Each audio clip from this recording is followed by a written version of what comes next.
सब खामोश हो जाए।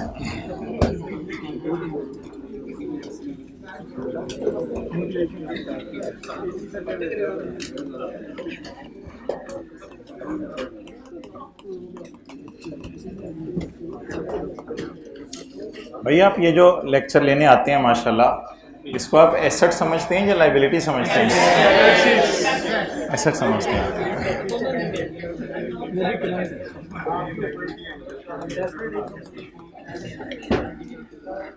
एसेट डेबिट और इनकम खुशी खुशी खुशी इंजॉय करने आते हैं या इंजॉय करें ना ऐसे आराम से।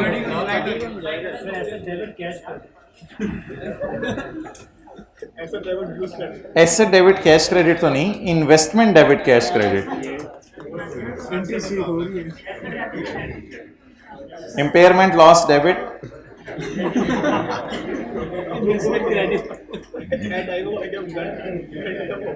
अच्छा अब चुप हो जाए ना, कुछ लोग पढ़ने भी आए हैं।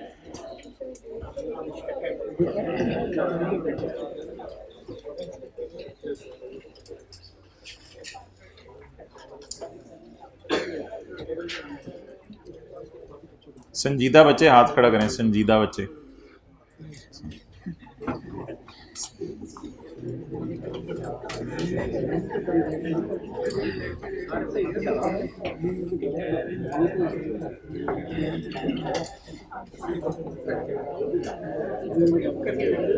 Page number 97,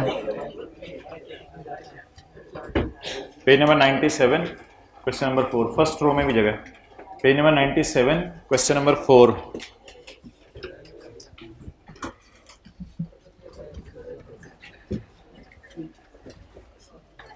okay, question number 4।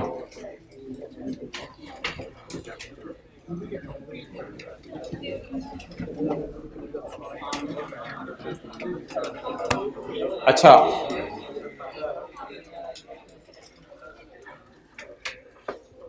Page 97 पर हर पास्ट पेपर में से एक एक दो एडजस्टमेंट है, वो हमने पढ़नी है और उसको करना है ताकि ये चैप्टर हमारा खत्म हो, पास्ट पेपर वाला कंसोलिडेशन का विदाउट IS 28। ये 2 लाइनें पढ़ लें और इसकी पोस्टिंग बस बताते रहें।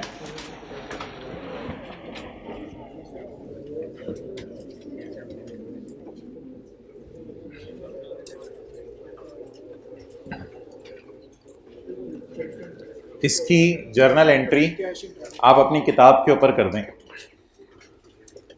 इसकी जर्नल एंट्री आप अपनी किताब पे कर दें। पेज है 97।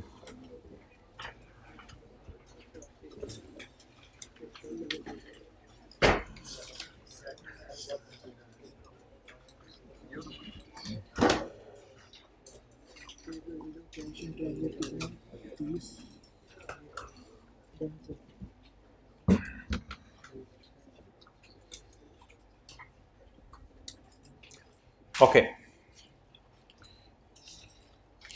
यूएल बस ठीक है। अब इधर देखें, यूएल है सब्सिडरी, सब्सिडरी सेटल्ड। इसका मतलब है सब्सिडरी ने पेमेंट भेज दी है अपनी तरफ से, सब्सिडरी सेटल्ड। आप कॉलेज वालों को जाके कहें I have settled my fees fully. आपकी किताबों में कितना पेबल नजर आ रहा होगा? अच्छा, चीजें बड़ी आसान सी हैं, जो जहन में पहली थॉट आई वो बताया करनी है। आप कॉलेज वालों को कहें I have settled my fees, आपकी किताबों में कितना पेबल आ रहा होगा? लेकिन कॉलेज वाले कहेंगे यार हमें तो नहीं अभी तक मिली। उनकी किताबों में क्या नजर आ रहा होगा? शायद आपने जिस दोस्त को पैसे दे के भेजे हैं वो दोस्त अभी बरकत मार्केट में चाय पी रहा है। It could be a possible reason कि कॉलेज वालों की किताबों में एसेट नजर आ रहे हैं और आप मुल्तान बैठे हैं, आपकी किताबों में लाइबिलिटी नजर नहीं आ रही और आपका दोस्त बरकत मार्केट बैठा है। तो UL settled balance by issuing cheque of 30। Subsidiary ने 30 का चेक इशू करके कहा भाईजान मेरी छुट्टी, मैंने बैलेंस फुल्ली सेटल कर दिया, सेटल से मुराद फुल्ली सेटल होगा, मैंने बैलेंस फुल्ली सेटल कर दिया है, मेरी तरफ से कोई मसला नहीं है। हाउएवर पेरेंट को चेक कब मिला? साल खत्म होने के बाद, अगले साल पेरेंट को चेक मिला। मुझे बताएं, सब्सिडरी ने तो सेटल कर दिया है, तो सब्सिडरी की लायबिलिटीज में कितना बैलेंस आ रहा होगा? एक्सेलेंट, बस ये कॉन्सेप्ट था। पेरेंट को मिला नहीं तो उसने फिर डेटर क्रेडिट तो नहीं किया होगा? बस सोच के बता देना, बस पेरेंट को मिला नहीं, तो जब पेरेंट को मिला नहीं उसने डेटर को क्रेडिट नहीं किया ना, उसको मिला ही नहीं, उसको हमारे साल के एंड पे मिल गया? हमारे साल के एंड पे मिल गया? नहीं मिला। अगर नहीं मिला तो उसके डेटर खड़े होंगे या डेटर उसने कम कर दिए होंगे? डेटर खड़े होंगे। तो मुझे तो यही लग रहा है कि इसके जो डेटर हैं इसमें 30 पड़ा हुआ है। अब एंट्री तो सांस की एंट्री को मुश्किल है नहीं, एंट्री होगी क्रेडिटर डेबिट 0 से, ये वाला 0, और डेटर क्रेडिट 30 से, और कैश इन ट्रांजिट 30 से। नोट कर लें, ये एंट्री है। असल में आपको ना इस तरह खेलना आता है, इधर 30 हो उधर 12 हो तो 18 इन ट्रांजिट निकालना, लेकिन ये जरा 0 टाइप कोई चीज थी।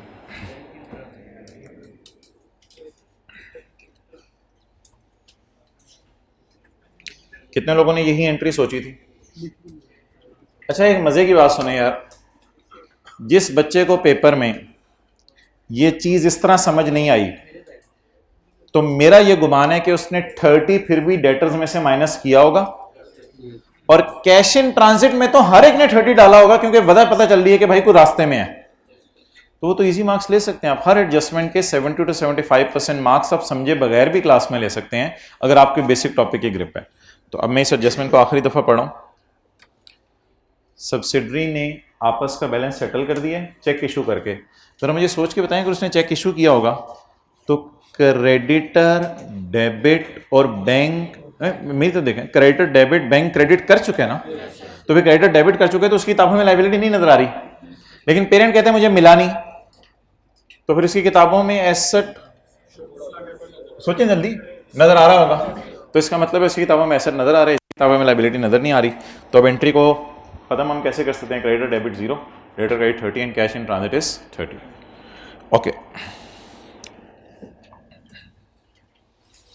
अच्छा एक कॉन्सेप्ट है, इधर ही मैं उसको नोट कर देता हूं।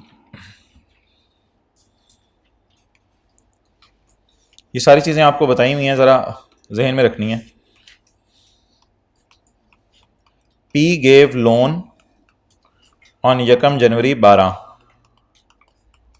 Interest is paid on 1 July and 1 January semi-annually. ठीक है जी। P gave loan on 1 January 12. Interest is paid on 1 July and 1 January semi-annually. याद रखिएगा इंटरेस्ट हमेशा एरियर में पे होता है, तो इस 6 महीने का इंटरेस्ट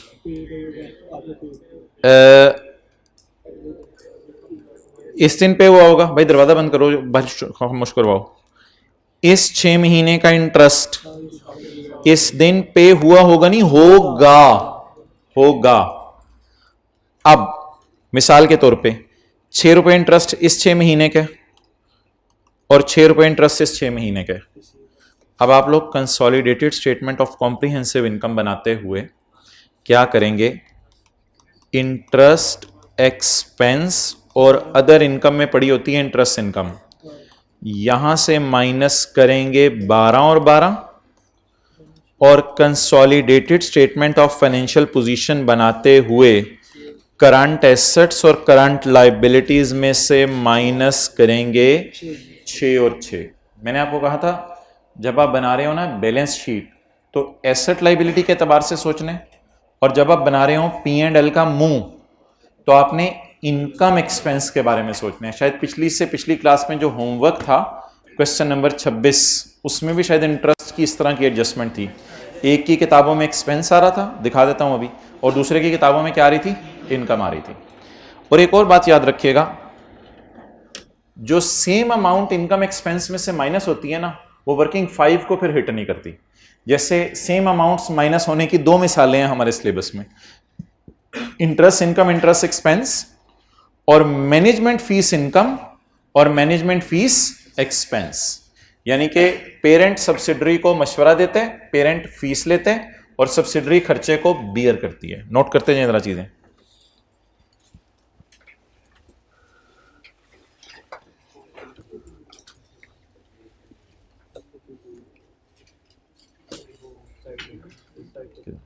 जल्दी करें नोट, आप अपना करो, करते हैं।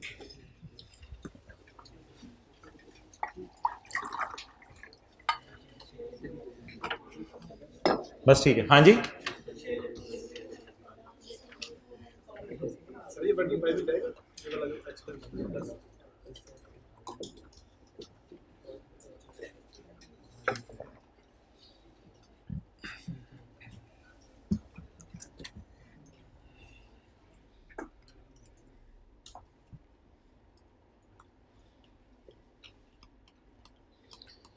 एक दो लोगों ने सवाल पूछ लिया है, इस वजह से मुझे अनलकीली ज़्यादा तफसील बतानी पड़ रही है।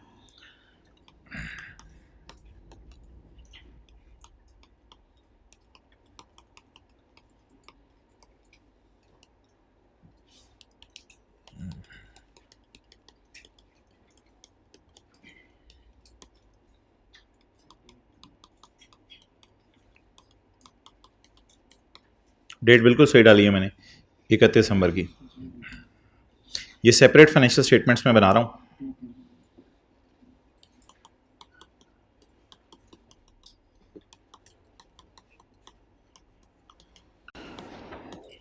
ये सेपरेट फाइनेंशियल स्टेटमेंट में हो चुका है, और ये जो मैंने टेढ़ी सी लाइन लगाई है ना, ये पेपर में हमने करना है। 30 को कर दो। हाँ ठीक है, सही कह रहे हो आप, ये बात आप सही कर रहे हो, इस बात पे मैं आपकी एग्री करता हूँ। ये कम जुलाई।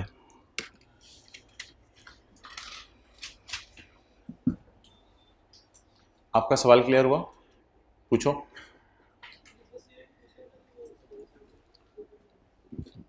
असल में यकम जुलाई को तो रिसीवेबल बुक करने की अलग से ज़रूरत नहीं ना, कैश डेबिट इनकम क्रेडिट कर दें और एक्सपेंस डेबिट कैश क्रेडिट कर दें। और ये बंदा क्या कर लेगा, इधर 31 दिसंबर को पेरेंट कहेगा मेरा रिसीवेबल है 6 रुपया, और सब्सिडरी कहेगी मेरी नज़र में पेएबल है। अब ज़रा P&L में दोनों के कितना पड़ा होगा? 12। और दोनों की जो बैलेंस शीट है उसमें कितना पड़ा होगा? 6। तो दोनों के P&L में देख लें, फील करें, 12 पड़ा हुआ है, और दोनों के P&L में 12 पड़ा हुआ है। P&L के एंगल से सवाल, इसको वर्किंग 5 में नहीं लेके जाएंगे, वर्किंग 5 में जो चीज़ें लेके जानी है आपको बता दी हुई है, ये बराबर अमाउंट से हिट करती है फिगर, इसको आप वर्किंग 5 में नहीं लेके जाते। अब इसी एडजस्टमेंट को मैं डिफरेंट तरीके से आपसे पूछने लगा हूँ, और आपने जो है वो बताते रहना मुझे। यही कल वाले होमवर्क के अंदर भी एडजस्टमेंट थी, पिछले से पिछले होमवर्क में। अच्छा, अगर इन दोनों नुक्तों को मैं इधर शिफ्ट कर दूं एक एक दिन पीछे, तो फिर क्या होगा? P गेव लोन ऑन यकम January 12, interest is paid on यकम जुलाई की जगह 30 June, and interest is paid on 31 December semi annually. अब आप मुझे बता दें क्या होगा?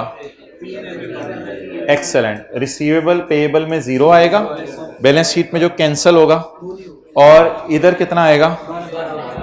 इधर स्टिल 12 आएगा, क्योंकि बैलेंस शीट में रिसीवेबल पेएबल जाते हैं और इधर जो है इनकम्स और एक्सपेंसेस जाते हैं।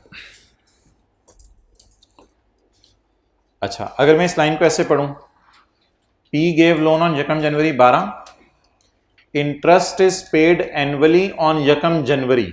लेकिन प्लीज ये बात ये ना याद, ये इंटरेस्ट दुनिया में कभी एडवांस में पे नहीं होता, ये बात याद रखिएगा, इंटरेस्ट हमेशा बाद में पे होता है।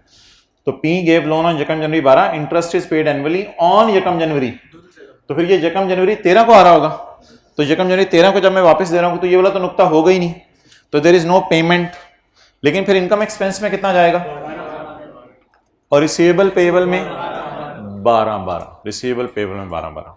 तो इस तरह ना सोचना होता है पेपर में हमने कि सेपरेट फाइनेंशियल स्टेटमेंट्स में क्या हुआ है उसको हमने उल्टा देना होता है। जब सवाल साइलेंट हो तो एज्यूम करेंगे सेपरेट फाइनेंशियल स्टेटमेंट में सब कुछ सही हुआ है।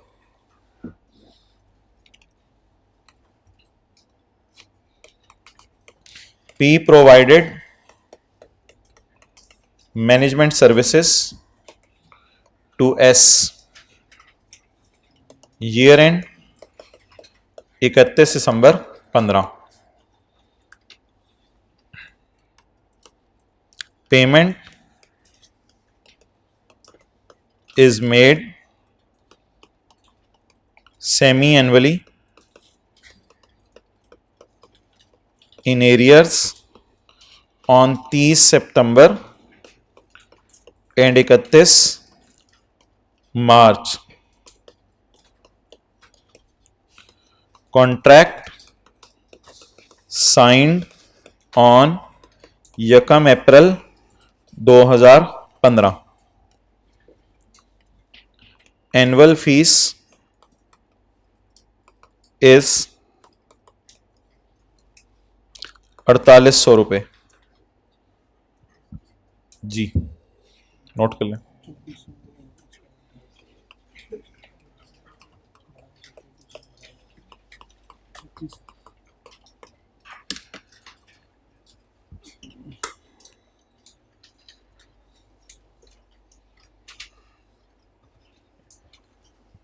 एक एक 2-2 मिनट लें, जल्दी करते हैं।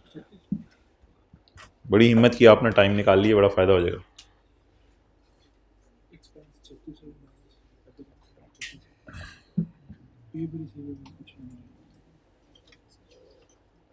कोई खुदा का खौफ कर, क्या कह रहे हैं? गलत कह रहे हो। ईयर एंड 31 दिसंबर 15 कर देना, जो जो माइनस करने हैं। यहाँ एडमिन एक्सपेंसेस में से माइनस कर दें और यहाँ अदर इनकम में से, और इधर करंट एसेट्स में से और करंट लाइबिलिटीज में से। आसान सी एडजस्टमेंट है यार, एक्रूवल प्री पेमेंट्स की इंट्रो की क्लास वाली। करते उधर थे, उल्टाना इधर है।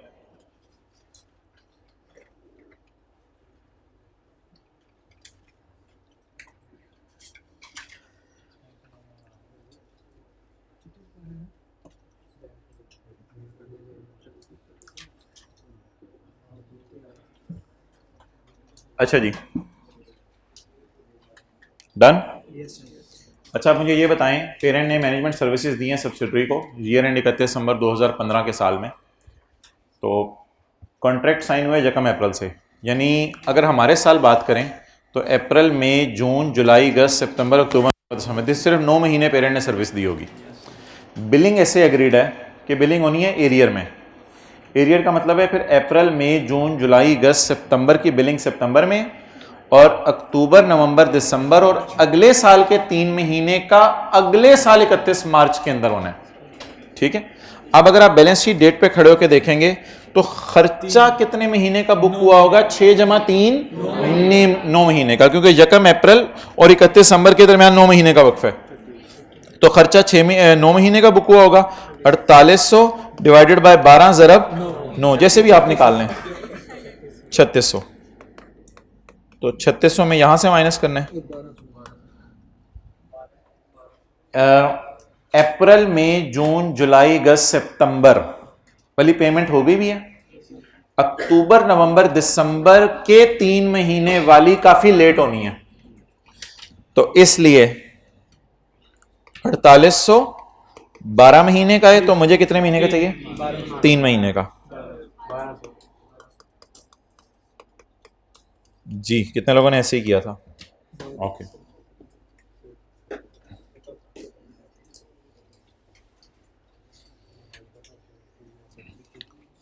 आई अगेन रिपीट, ये जो कैंसलेशन की एडजस्टमेंट्स हैं ये एस प्रॉफिट को हिट नहीं करती। कैंसलेशन की एस प्रॉफिट्स को सेम अमाउंट से कैंसिल हो जाता है। जैसे सेल परचेज नहीं सेम अमाउंट से कैंसिल हो जाती, उसका भी एस प्रॉफिट में नहीं जाता, बल्कि सेल परचेज नहीं जाती, अनसोल्ड का प्रॉफिट जाता है cost of sale debit stock credit की एंट्री करके। तो बस वर्किंग 5 को हिट नहीं करनी है जो सेम अमाउंट से कैंसिल हो रही हैं।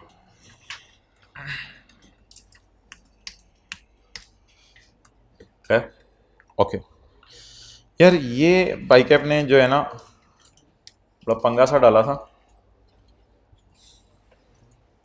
अच्छा, ये मैनेजमेंट फीस वगैरह की एंट्रीज क्या होती होंगी सेपरेट फाइनेंशियल स्टेटमेंट्स में? इसी तरह के को बता दें मैनेजमेंट फीस की एंट्रीज वगैरह। मशवरा देने वाला एंट्री करता होगा cash debit other income credit, और मशवरा लेने वाला एक्सपेंस डेबिट कैश क्रेडिट। और अगर कोई रिसीवेबल पेबल का चक्कर हो तो मशवरा देने वाला रिसीवेबल डेबिट इनकम क्रेडिट, और मशवरा लेने वाला एक्सपेंस डेबिट और पेबल क्रेडिट। अच्छा, अब आप मुझे ये बता दें कि जिस वक्त हम P&L बनाने लगते हैं, admin, other income, finance cost, parent की इंटरेस्ट इनकम कहां पड़ी होती होगी? अदर इनकम में। ओ ना ना ना ना ना, फाइनेंस कॉस्ट नहीं, खुदा का खौफ करें, फाइनेंस कॉस्ट तो खर्चा है। पेरेंट की अदर इनकम कहां पड़ी होती होगी? Interest income. पेरेंट की इंटरेस्ट इनकम कहां पड़ी होती होगी? और सब्सिडरी का इंटरेस्ट एक्सपेंस फाइनेंस कॉस्ट। मशवरा फीस जिसने रिसीव की है उसकी कहां पड़ी होती होगी? अदर इनकम में। और मशवरा फीस जिसने पे की है उसकी कहां पड़ी होती? एडमिन एक्सपेंसेस के अंदर। क्लियर हो गया? तो इंटरेस्ट मेरे ख्याल से ऐसे और ऐसे करके माइनस हुआ करेगा, और मशवरा फीस ऐसे और ऐसे करके माइनस हुआ करेगी। कोई मसला तो नहीं, समझ आ गई? इंटरेस्ट इधर से और इधर से माइनस हुआ करेगा, और मशवरा फीस इधर से और इधर से माइनस हुआ करेगी। यार अब ये मैं आपके लिए अब सवाल रख रहा हूं, ये जरा एडजस्टमेंट ट्राई कर दें। वही सवाल है, वही सवाल है, पास पेपर का क्वेश्चन 4।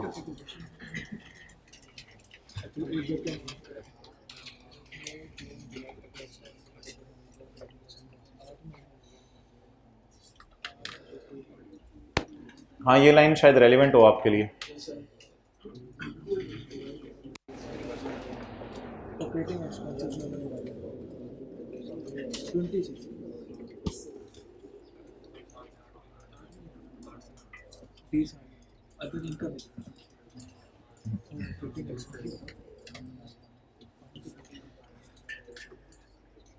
अच्छा, मजे की बात सुने, ये जितनी एडजस्टमेंट्स मैं आपको करा रहा हूं, ये वो हर सवाल में जो एक अजीब एडजस्टमेंट आती है ना, ये वो वाली हैं। बाकी sale of stock, sale of fixed asset और रिवैल्यूएशन सरप्लस, ये वो एडजस्टमेंट है जो हर अटेम्प्ट में एक अजीब सी आई है। तो ये जो पिछले वालों को आई है, ये मैं वो करा रहा हूँ। You understanding? ये जो पिछले वालों के साथ कभी कभी हर अटेम्प्ट में कोई एक दो लाइन वो डाल देते ना, ये मैं वो वाली करा रहा हूँ। जो आपके साथ आनी है वो तो अगले वाले कराऊंगा। तो बहरहाल इससे ये होगा कि थोड़ी स्किल्स डेवलप होती रहेंगी आपकी। इसका ईयर एंड देखने के लिए मैं स्क्रीन नीचे नहीं करूंगा, क्योंकि अल्लाह ने आपको बुक दी हुई है 31 दिसंबर 2015। अब आप मुस्कुराए हो शुरू से, आप भी मुस्कुराओ। जबरदस्त। कोई नहीं यार, चलता रहता है जिंदगी में, प्लस भी चलता रहे, माइनस भी चलता रहे। कई दफ़ा 6 महीने माइनस चलता रहता है, रिलैक्स हो। कई दफ़ा फिर 6 महीने ऐसा प्लस लगता है कि बंदा। कल वो बच्चा मिला, कितने पेपर पास है? 4 पेपर पास हुए, फर्गूसन में आर्टिकल शुरू कर दिए थे। अच्छा, ऐसे बच्चे भी मिलेंगे, कभी आइएगा क्लास के बाद, मिलवाऊंगा आपको। पॉइंट 2 मिले, आपको भी मिले हैं। मैं करेंगे कर दें भाईजान, कर दें, खुदा के लिए कर दें। कर लिया? ओके।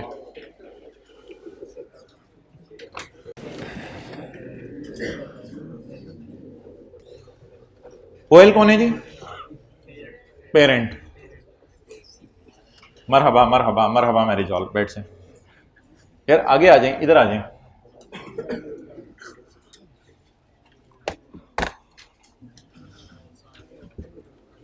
अभी ये एडजस्टमेंट आप समझने की कोशिश करो, जो अगली एडजस्टमेंट्स आनी है वो ज़रा फिर डिफरेंट होंगी। जो 2 लेट आए हैं हरा। ओएल चार्ज्ड यानी parent charged 2.5 million monthly to subsidiary. Subsidiary ने कहा ऐसा क्या मैंने कर दिया कि तू मुझे पैसे चार्ज कर रहा है, मैं तेरी बिजली इस्तेमाल कर रही हूँ। उसने कहा हमारे मशवरे इस्तेमाल कर रहा है तू, मशवरा फीस मुफ्त नहीं।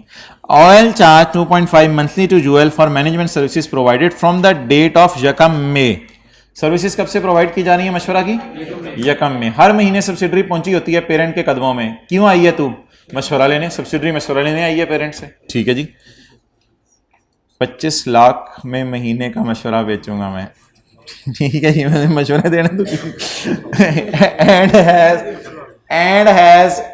And has credited to.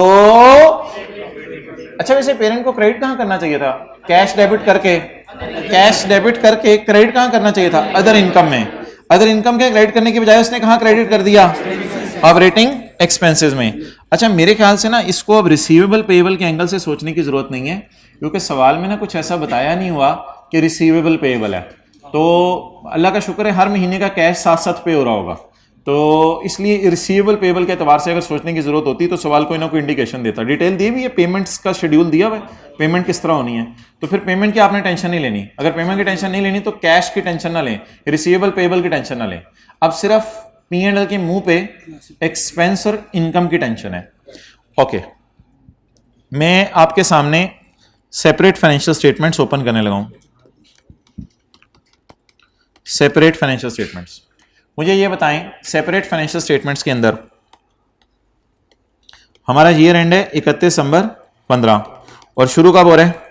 1 जनवरी 15 को। इसके अंदर मुझे बताएं हमने सब्सिडरी को एक्वायर कब किया है? 1 मई 15 को।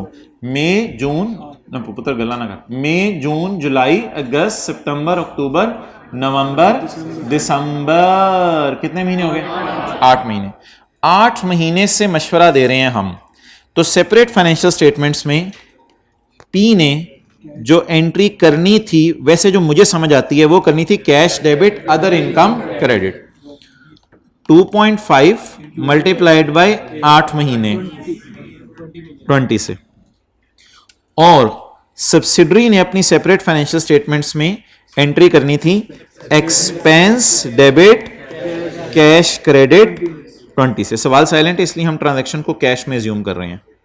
ओके, इसकी बजाय the parent is providing management services and is charging subsidiary 2.5 per month और 20 million in 8 months and parent charged 2.5, parent charged 2.5 and credited it to expenses। उसने इनकम बढ़ाने की बजाय अपने खर्चे कम कर लिए हैं। कोई इतना बड़ा ब्लंडर नहीं है, कोई इतना बड़ा मैं एतराज नहीं करूंगा इस पे। Parent charged 2.5 and credited it to operating expenses. इसने ऑपरेटिंग एक्सपेंसेस में डेबिट मारा हुआ है, उसने ऑपरेटिंग एक्सपेंसेस में, ऑपरेटिंग एक्सपेंसेस होते हैं एडमिन और सेलिंग को जमा करके।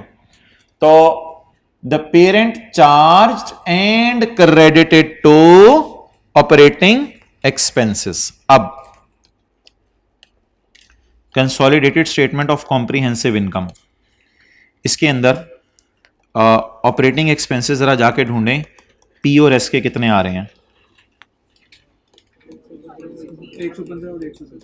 ऑपरेटिंग एक्सपेंसेस 115 102 और अदर इनकम नहीं, कोई मसला नहीं, कोई मसला नहीं। इधर पी की अदर इनकम आ जाएगी, इधर एस की अदर इनकम आ जाएगी। अगर सवाल में पूछें तो 0 और 0 है ना। नहीं आ रही अदर इनकम। मैं भी देख के आया हूँ सवाल, पिछली दफा भी देखा था, तो अदर इनकम नहीं आ रही। डन होगी। ये तकरीबन कोई 2016 से मैं ये सवाल देख रहा हूँ, अदर इनकम नहीं है इसमें।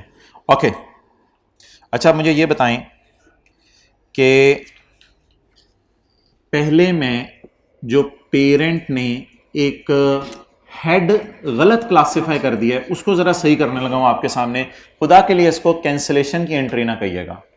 पेरेंट ने हेड गलत क्लासिफाई कर दिया, उसको मैं सही करने लगा। सब्सिडरी के बारे में मुझे कैसे इल्हाम हुआ है सब्सिडरी ने सही एंट्री की है। If the question is silent तो सब्सिडरी ने सही एंट्री की है। ऐसा नहीं हो सकता सब्सिडरी ने गलत एंट्री की हो। सवाल सिर्फ पेरेंट की गलती बता रहा है। बाप ने गलती की है तो बेटे ने भी गलती की होगी? नहीं तो सिर्फ सवाल पेरेंट की गलती बता रहा है, सब्सिडरी की गलती नहीं बता रहा है, इसलिए अज्यूम करेंगे सब्सिडरी ने कोई गलती नहीं की। अब आप मुझे क्या बता दें, 20 इस तरह की एक एडजस्टमेंट मैंने क्लास में की थी, वो ज्यादा आसान थी। वो थी हमने फिक्स्ड एसेट के सेल को अदर इनकम में डालने के बजाय उसके गेन को सेल में डाला हुआ था। तो पहले हमने उसको सही किया था, शायद आपको याद आ रहा हो। और एक दफा बैलेंस शीट के मुंह पे भी ये गलती थी, इन्वेस्टमेंट में लोन रिसीवेबल पड़ा हुआ था, तो मैंने इन्वेस्टमेंट में से लोन रिसीवेबल निकाल के लोन रिसीवेबल का नया लाइन आइटम डाला था। उनसे बातें हो रही हैं जो क्लासें लेते हैं, ठीक है। ओके, अब आप मुझे बता दें पेरेंट ने क्या क्रेडिट किया है? खर्चे कम किए हैं, फील करें, कम किए हैं।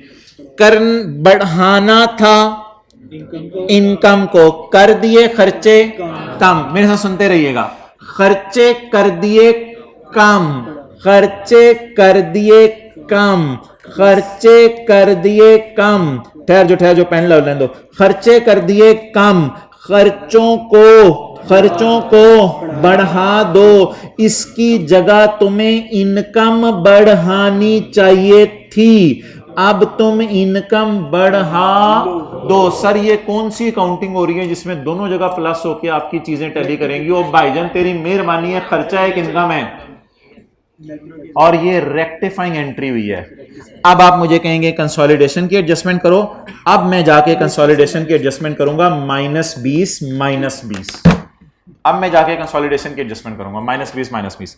अब सुनते रहना आपने, पहले आप इजी ले रहे थे बात को, अब आप करके सुनेंगे। बात यार सादा सी है, कुछ भी नहीं है, बी रिलैक्स। ऐसे हो जाए जरा, तो ऐसे होकर बैठे हुए पता नहीं क्यों होने लगा। अच्छा सादा सी बात है यार, कहाँ डालना था? इनकम में। ये बात गलत ना बोला करें, जवाब में पूछना सदा सी, कहाँ डालना था? अदर इनकम में। Has credited it to operating expenses, कहां क्रेडिट कर दिया?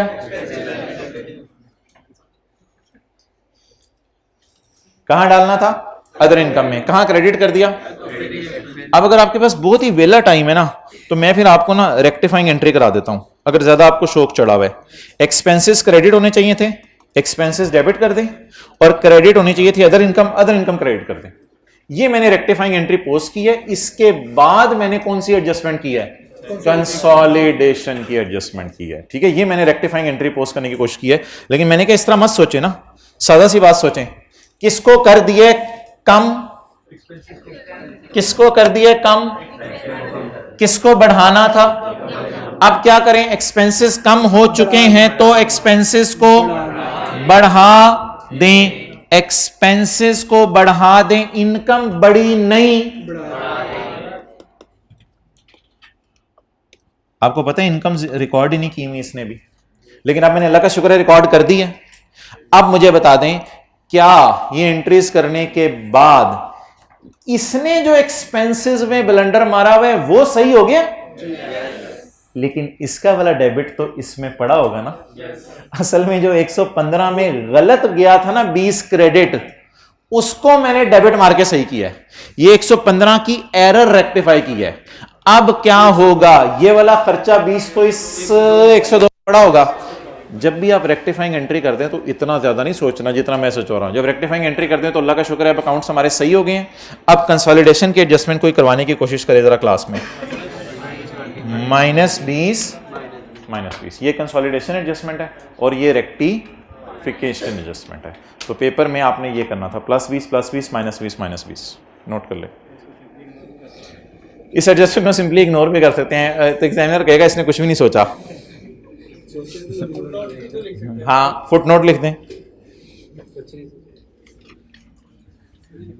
अच्छा छोटी सी बात कर रहा हूं एक दोबारा, खर्चे कम हो गए हैं, इनको बढ़ा दें, उसकी जगह अदर इनकम को बढ़ा दें।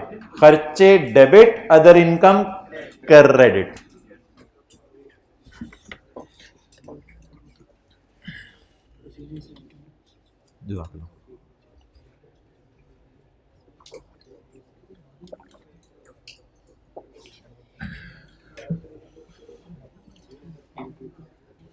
क्या हो रहा है? सारे लोग उधर उधर से इधर इधर हो रहे हैं।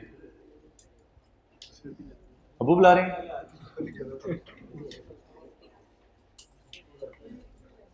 क्या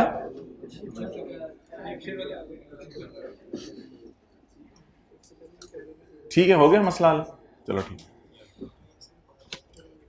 चलें जी।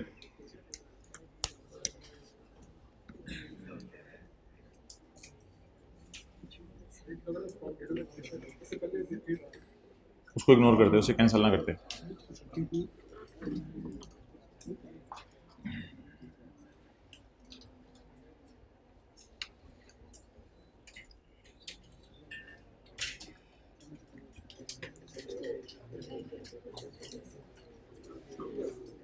मोहतरम,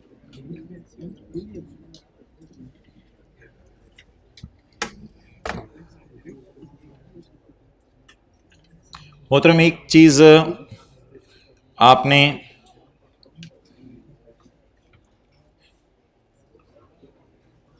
कौन कहते हैं ये नौजवान नस्ल ख़राब हो रही है और पढ़ नहीं रही, इधर आके देखे तो पढ़ पढ़ के जज्बाती हुई है माशाल्लाह। मैं पढ़ने का जज्बा जो है वो आसमानों पे पहुंचा हुआ है।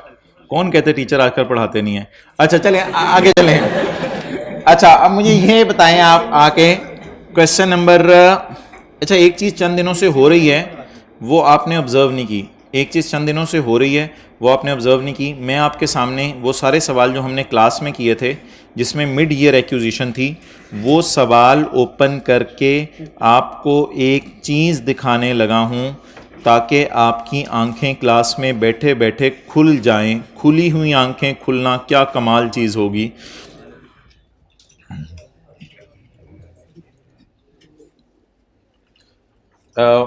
ये क्वेश्चन नंबर 30 है, शायद आपको होमवर्क नहीं खोलना नहीं। अच्छा पेज 657 पे ना एक क्वेश्चन है कि मैं सारे सवाल वो आपके खोलने लगा हूं जिसमें, सवाल नहीं खोलना, ये मैं सारे सवाल वो खोलने लगा हूं जिसमें मिड ईयर एक्विजिशन है, यानी इस साल के दौरान दरमियान में कहीं पेरेंट ने सब्सिडी को खरीद लिया।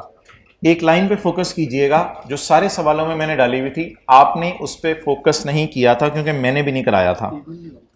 31 दिसंबर 15 हमारा ईयर एंड है, हमने 1 मार्च को खरीदा है, और जो P2S वाली एडजस्टमेंट है ना उसमें एक लाइन लिखी हुई है inter company transaction after acquisition, यानी अल्लाह का शुक्र है ये जो सेल है ना ये शोहर बीवी के बनने के बाद वाली सेल है, यानी 1 मार्च के बाद वाली सेल है। और याद रखिएगा जनवरी और फरवरी की सेल खुदा ना खास्ता करके भी पेपर में आ गई ना, उसे ना कैंसिल करने बैठ जाइएगा। वो तो सऊदी किंग के जमाने की सेल होगी पीटीसीएल और यूफोन के दरमियान, उस वक्त तो पीटीसीएल के बड़ों को नहीं पता था यूफोन को खरीदने, वो तो 28 फरवरी की रात को मशवरा हुआ कि सुबह 1 मार्च को बम फाड़ना है। तो अब मुझे आप बता दें कि इस लाइन का क्या मतलब है, inter company transactions after acquisition, यानी ये आपस की सेलें, कौन सी आपस की सेलें हैं, 1 मार्च के बाद वाली हैं, और कैंसिल भी वही करनी है जो 1 मार्च के बाद वाली हैं। इसको छिक के रखें। ये क्वेश्चन 30 था, इसके बाद मैं आपको क्वेश्चन दिखाऊंगा 31। अल्लाह आपका भला करे, क्वेश्चन 31 में ईयर एंड 30/16 है, बोलना नहीं, चिचमिच नहीं, और 1 अगस्त 15 मिड ऑफ ईयर खरीदा है, और इस सवाल के अंदर एडजस्टमेंट है इन पोस्ट एक्विजिशन पीरियड, यानी कब के बाद, शुक्र है 1 अगस्त के, तो ये आपस की सेल 1 अगस्त के बाद वाली है। ये वो सारे सवाल आपको दिखा रहा हूं जिन सवालों के अंदर पेरेंट ने सब्सिडरी को कब खरीदा है, मिड ईयर। होमवर्क का सवाल पेज 661 पे दिया था, हिलूजन वाला सबसे बेहतरीन सवाल एक होमवर्क में आपको दिया था, इसमें भी लिखा हुआ है कि इन पोस्ट एक्विजिशन पीरियड, यानी कि 31 मार्च 3 हमारा ईयर एंड है, 1 जुलाई 2002 मिड ऑफ ईयर एक्विजिशन है, लेकिन पास पेपर के क्वेश्चन 4 ने मारा धमाका, 31 दिसंबर 15 हमारा ईयर एंड है, और 1 में 15 हमारी एक्विजिशन डेट है, और सवाल में लिखा हुआ है डज।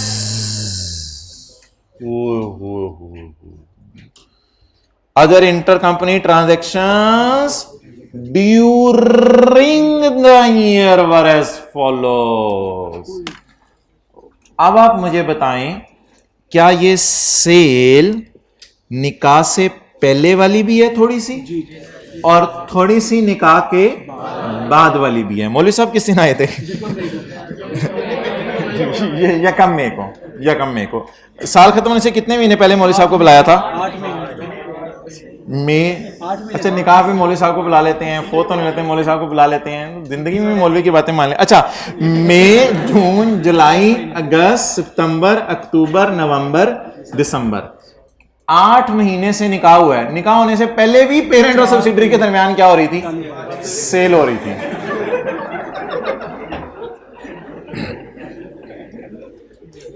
ओके चलें जी।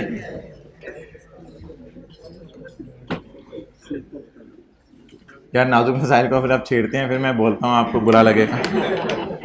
अदर इंटर कंपनी ट्रांजैक्शन, हदीस पाक का मफहूम है कि मियाँ बीवी एक दूसरे को मुस्कुरा के देखते हैं तो अल्लाह उनको मुस्कुरा के देखते हैं, लेकिन अगर शादी से पहले देखें तो अल्लाह उनको गुस्से से देखते हैं। अच्छा जी, तो other inter company transactions during the year were as follows. अब आपने कुछ भी नहीं करना, सिर्फ आपने एक काम करना है,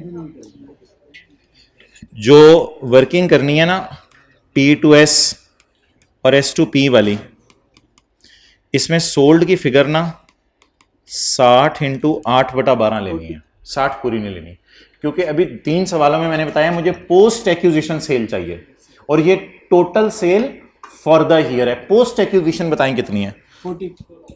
40।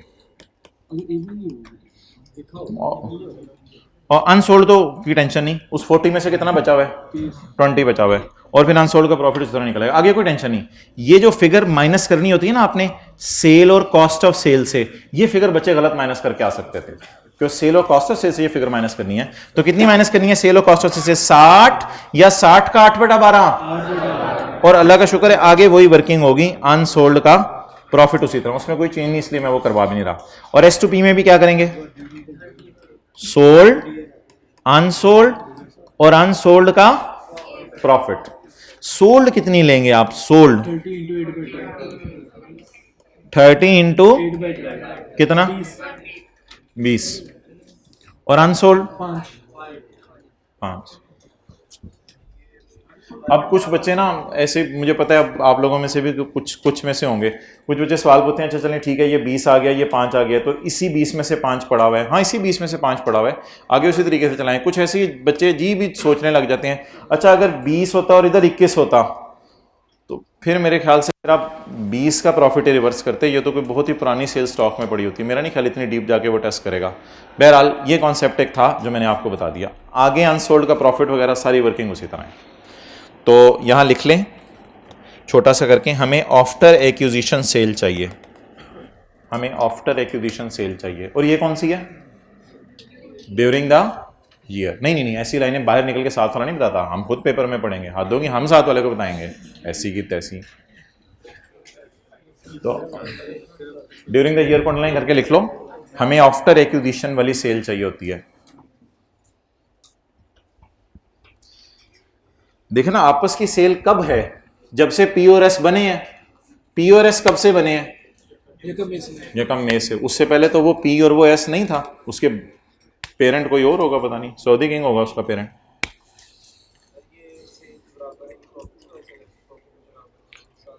यार वो तो हमेशा हम यही करते हैं अगर सवाल साइलेंट हो,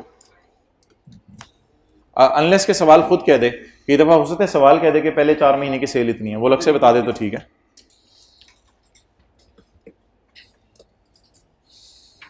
सर पीछे सवाल रह गया, वही करा दें, कौन सी एडजस्टमेंट रह गई है? अच्छा चलें छोड़ें।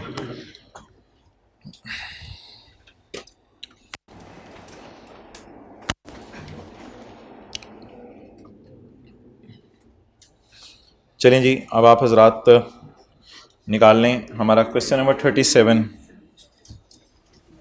वापस आ जाएं लेक्चर नोट्स पे, जिथे दी खोती उथे आन खलोती। तेरी सॉरी, कुछ नहीं, that was intentional slip of tongue. Question 37, question 37।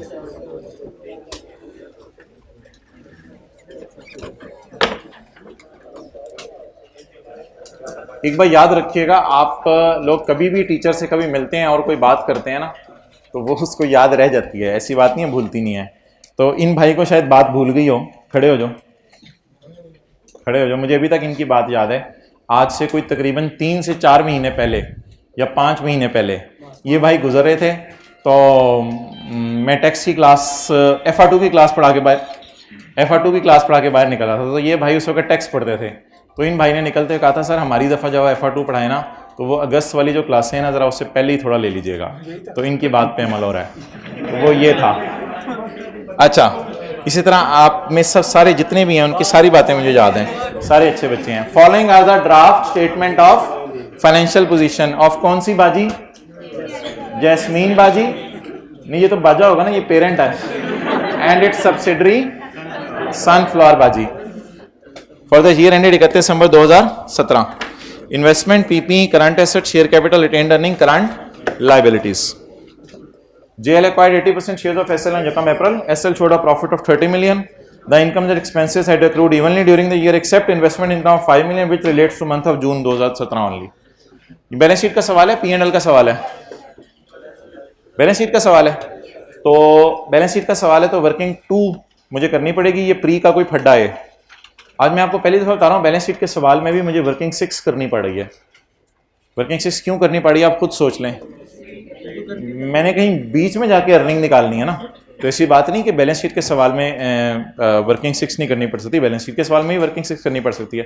तो ये एडजस्टमेंट की मैंने रिवीजन कराने के लिए पॉइंट डाला है. इसकी रिवीजन करें ज़रा जल्दी से. बैलेंस शीट की फेस की फिगर्स पोस्ट करवा दें. बोलें जी. टी कंसोलिडेटेड स्टेटमेंट ऑफ. अच्छा, आप जिसको जब मैंने खड़ा किया तो आपको पता चल गया था मैं क्या बात करने लगा हूँ. नहीं याद था. खड़े हो जाओ. एज ऑन बातें करके भूल जाते हो. एज ऑन बोले बोले बोले 31 दिसंबर. अच्छा ये कहा था ना, कहा तो था ना. हाँ 31 दिसंबर 2017. स्टेयर्स ये कहते हैं, ये भी स्टेयर्स भी याद है बस और ना बताना आगे. अच्छा जी इन्वेस्टमेंट से पीपी शिपी कोई नहीं है. पीपी नीचे है, नीचे आ गया आज पीपी 190 प्लस 54. जी इन्वेस्टमेंट्स इसमें कुछ भी नहीं है, वो मैंने देखा हुआ. छोड़ें इसको, डायरेक्ट डालें इधर ही. वर्किंग 1 रीडिंग टाइम में आइडिया हो जाता है इन्वेस्टमेंट्स को मेन पे लिखना है या डायरेक्ट इधर लाके लिखना है. एडजस्टमेंट इन जी जल्दी जल्दी पोस्ट कर लें. बैलेंस शीट का फेस मैं मार्कर चेंज कर लो. बैलेंस शीट का फेस जल्दी से पोस्ट कर लें मेरे से पहले.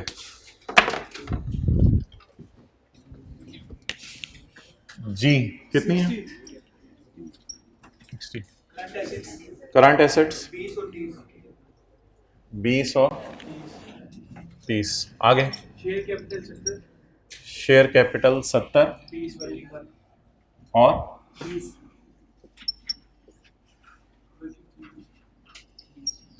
जी कितना 81.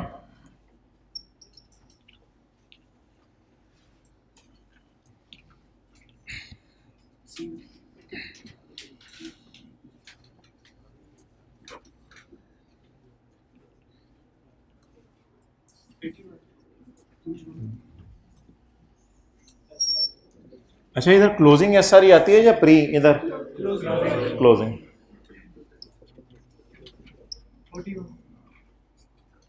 41. करंट लायबिलिटीज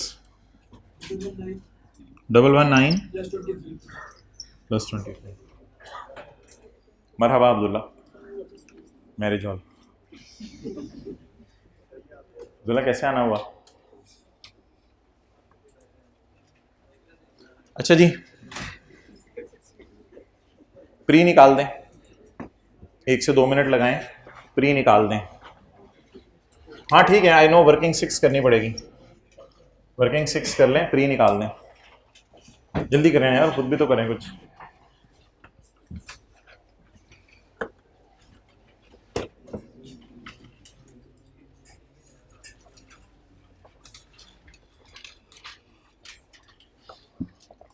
एक मिनट इधर देख लें. प्री होगी ब्रॉड डाउन प्लस 9 मंथ. लिख लूं प्री होंगी ब्रॉड डाउन प्लस 9 मंथ. नहीं सॉरी, हाँ 9 plus 3 months. Brought down plus 3 months. 9 months तो फिर हमारा हो गया ना. प्री क्या होंगी ब्रॉड डाउन प्लस 3 मंथ्स. लेकिन वो 3 मंथ्स में एक साइंस है, वो मुझे पता है, आप कर लेंगे. Brought down plus 3 months.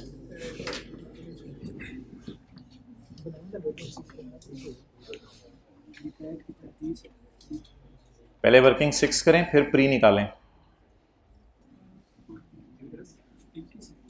Dividend कोई नहीं है, नहीं है डिविडेंड.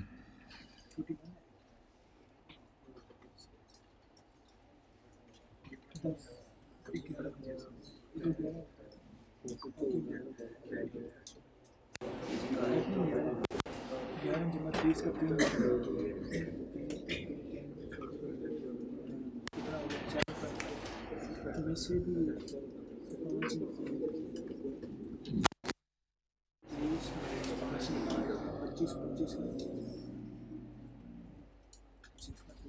नहीं भाई, जज्बाती क्यों हो रहे हैं यार? प्लीज़ खुदा के लिए पहले वर्किंग 6 कर लें, बाकी फिर बाद में देखते हैं। वर्किंग 6 करें जी। क्लोजिंग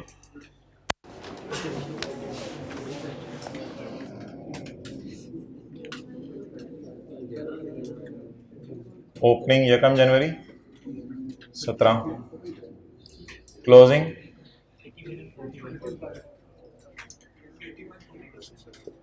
जी 81 41। इसका प्रॉफिट सिर्फ एक का गिवन है 30। बैलेंसिंग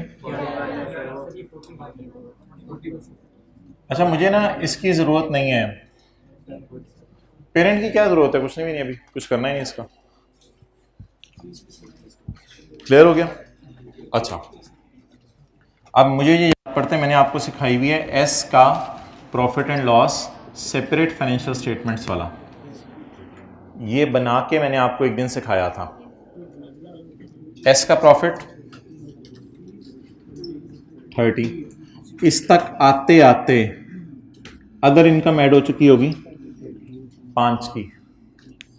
इस तरह को सिखाने की कोशिश की थी एक दिन।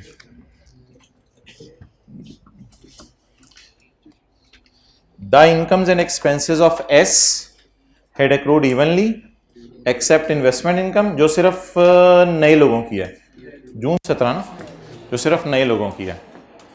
तो इधर देखें, incomes and expenses, sales, cost of sale, admin, selling, finance, incomes and expenses are accrued evenly except this income which relates to only new owners.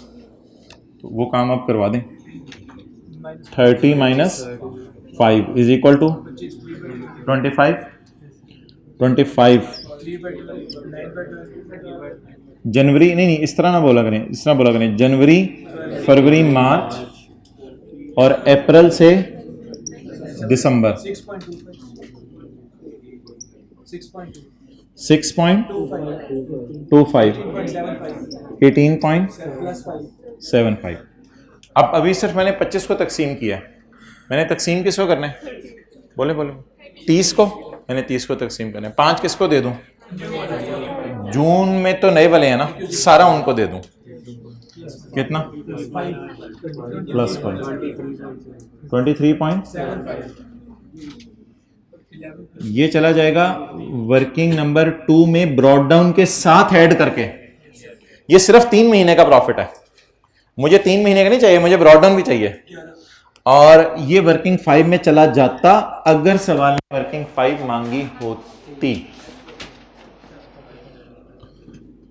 Ji. Brought down 11।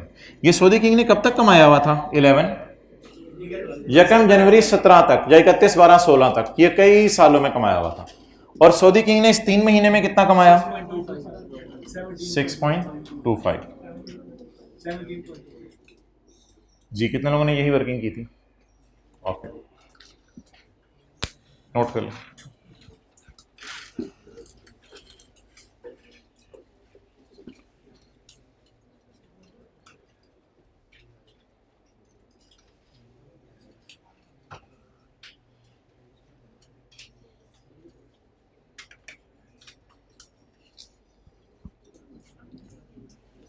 लिख लें सवाल में, जब भी प्री रिटेन्ड अर्निंग मिसिंग होंगी तो balance sheet के सवाल में भी वर्किंग 6 ओपन करनी पड़ सकती है।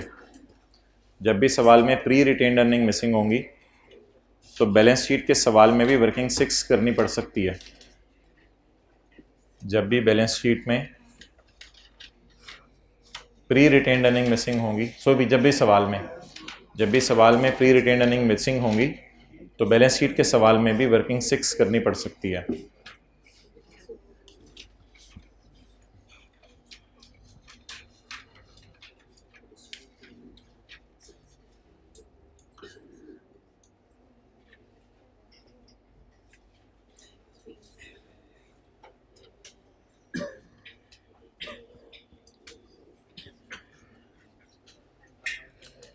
विच रिलेट्स टू जून का क्या मतलब है? विच रिलेट्स टू जनवरी फरवरी मार्च, और विच रिलेट्स टू अप्रैल मई जून जुलाई दिसंबर वाले यूजर्स।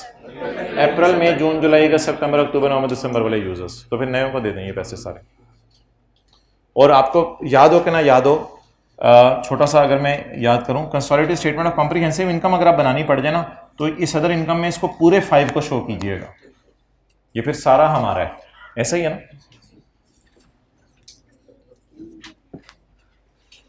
चलें जी, सारे को मैं मिटा रहा हूं। प्री रिटेन अर्निंग हमारे निकलनी थी, निकल आई हैं 17.25। डबल एंट्री पूरी कर दें। ये मैं मिटा रहा हूँ नोट, तस्वीर खींचनी है।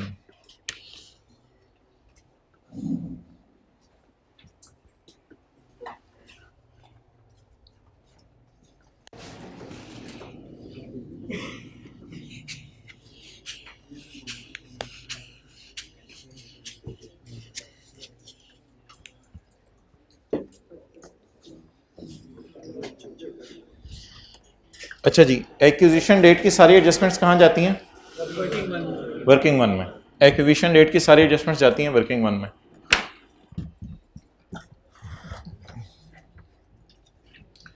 काली पट्टी,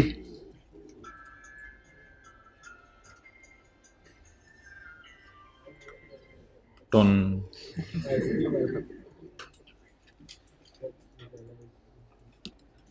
चलिए जी।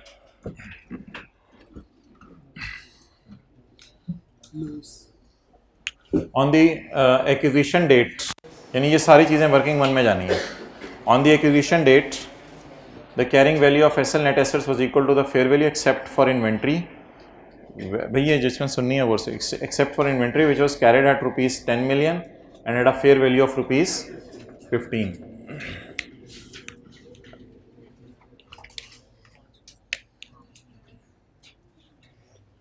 अच्छा, एक लफ्ज़ है बुक वैल्यू और एक लफ्ज़ है कैरिंग अमाउंट, और इसको कंपेयर किया जाता है फेयर वैल्यू से। तो बेहतर लफ्ज़ जो है ना कैरिंग अमाउंट होता है, क्योंकि कैरिंग अमाउंट का लफ्ज़ एसेट्स के लिए भी यूज हो जाता है और लाइबिलिटीज़ के लिए भी यूज होता है, वरना बुक वैल्यू का लफ्ज़ आमतौर पे एसेट्स के लिए यूज होता है।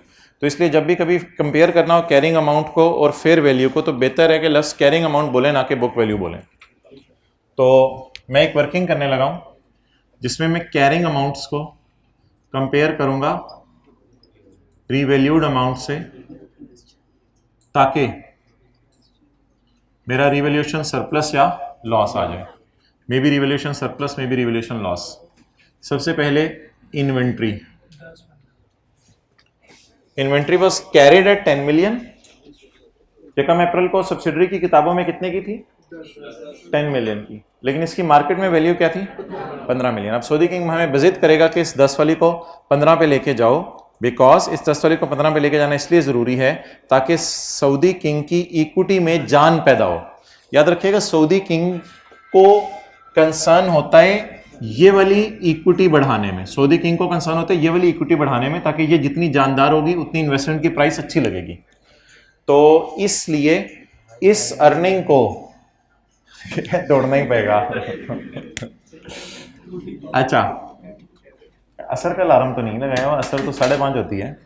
अच्छा, तो ये जितनी जानदार होती जाती है उतनी सऊदी किंग प्राइस ज्यादा लेने को तैयार होता है और कहते हैं मैं प्राइस ज्यादा लूंगा। चलें, इसकी तो एंट्री स्कीम ही है। Inventory which was carried at 10 million had a fair value of 15 million। तो इन्वेंट्री डेबिट और surplus in working one credit.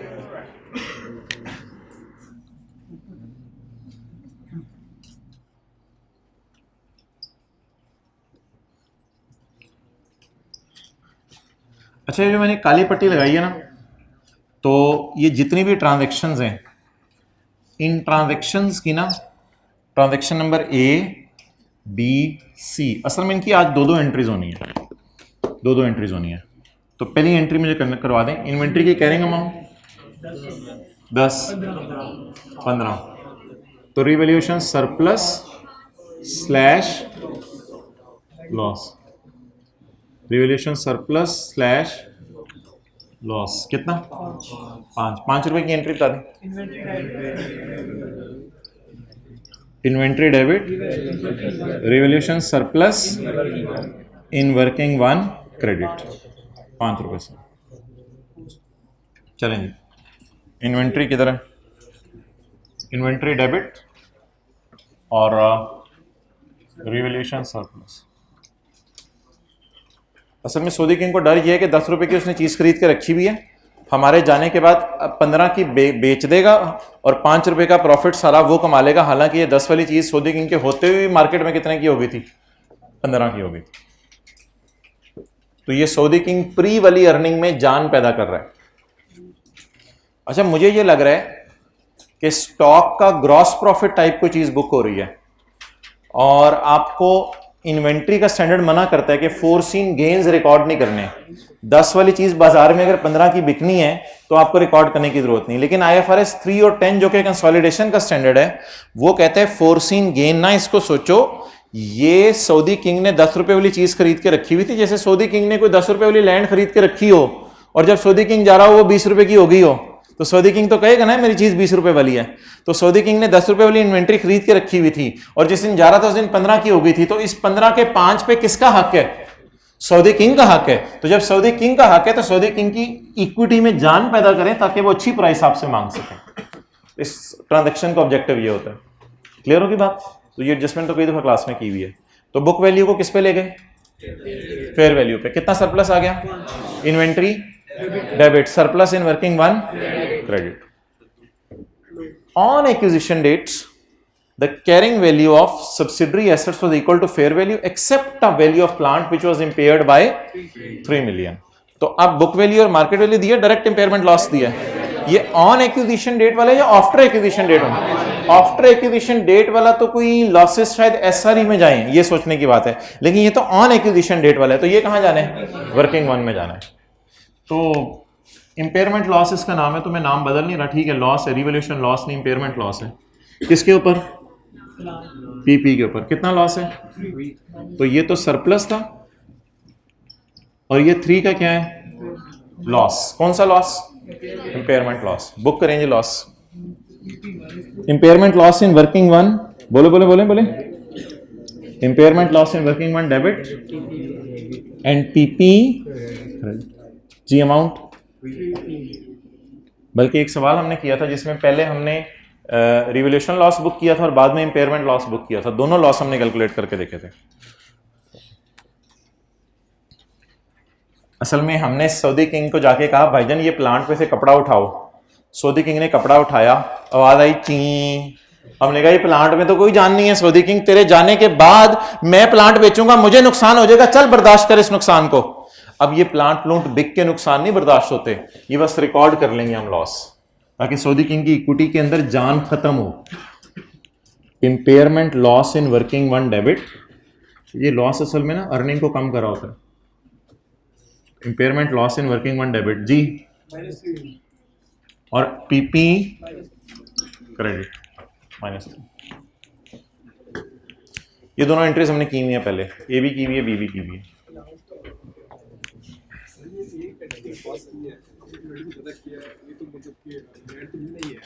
क्या? नहीं लैंड तो नहीं, मैं तो PP की बात कर रहा हूँ, प्लांट की। वो तो वह मिसाल दे रहा था लैंड की एक, हमारी तो इन्वेंट्री है। हाँ 1 मिनट पूछो फिर।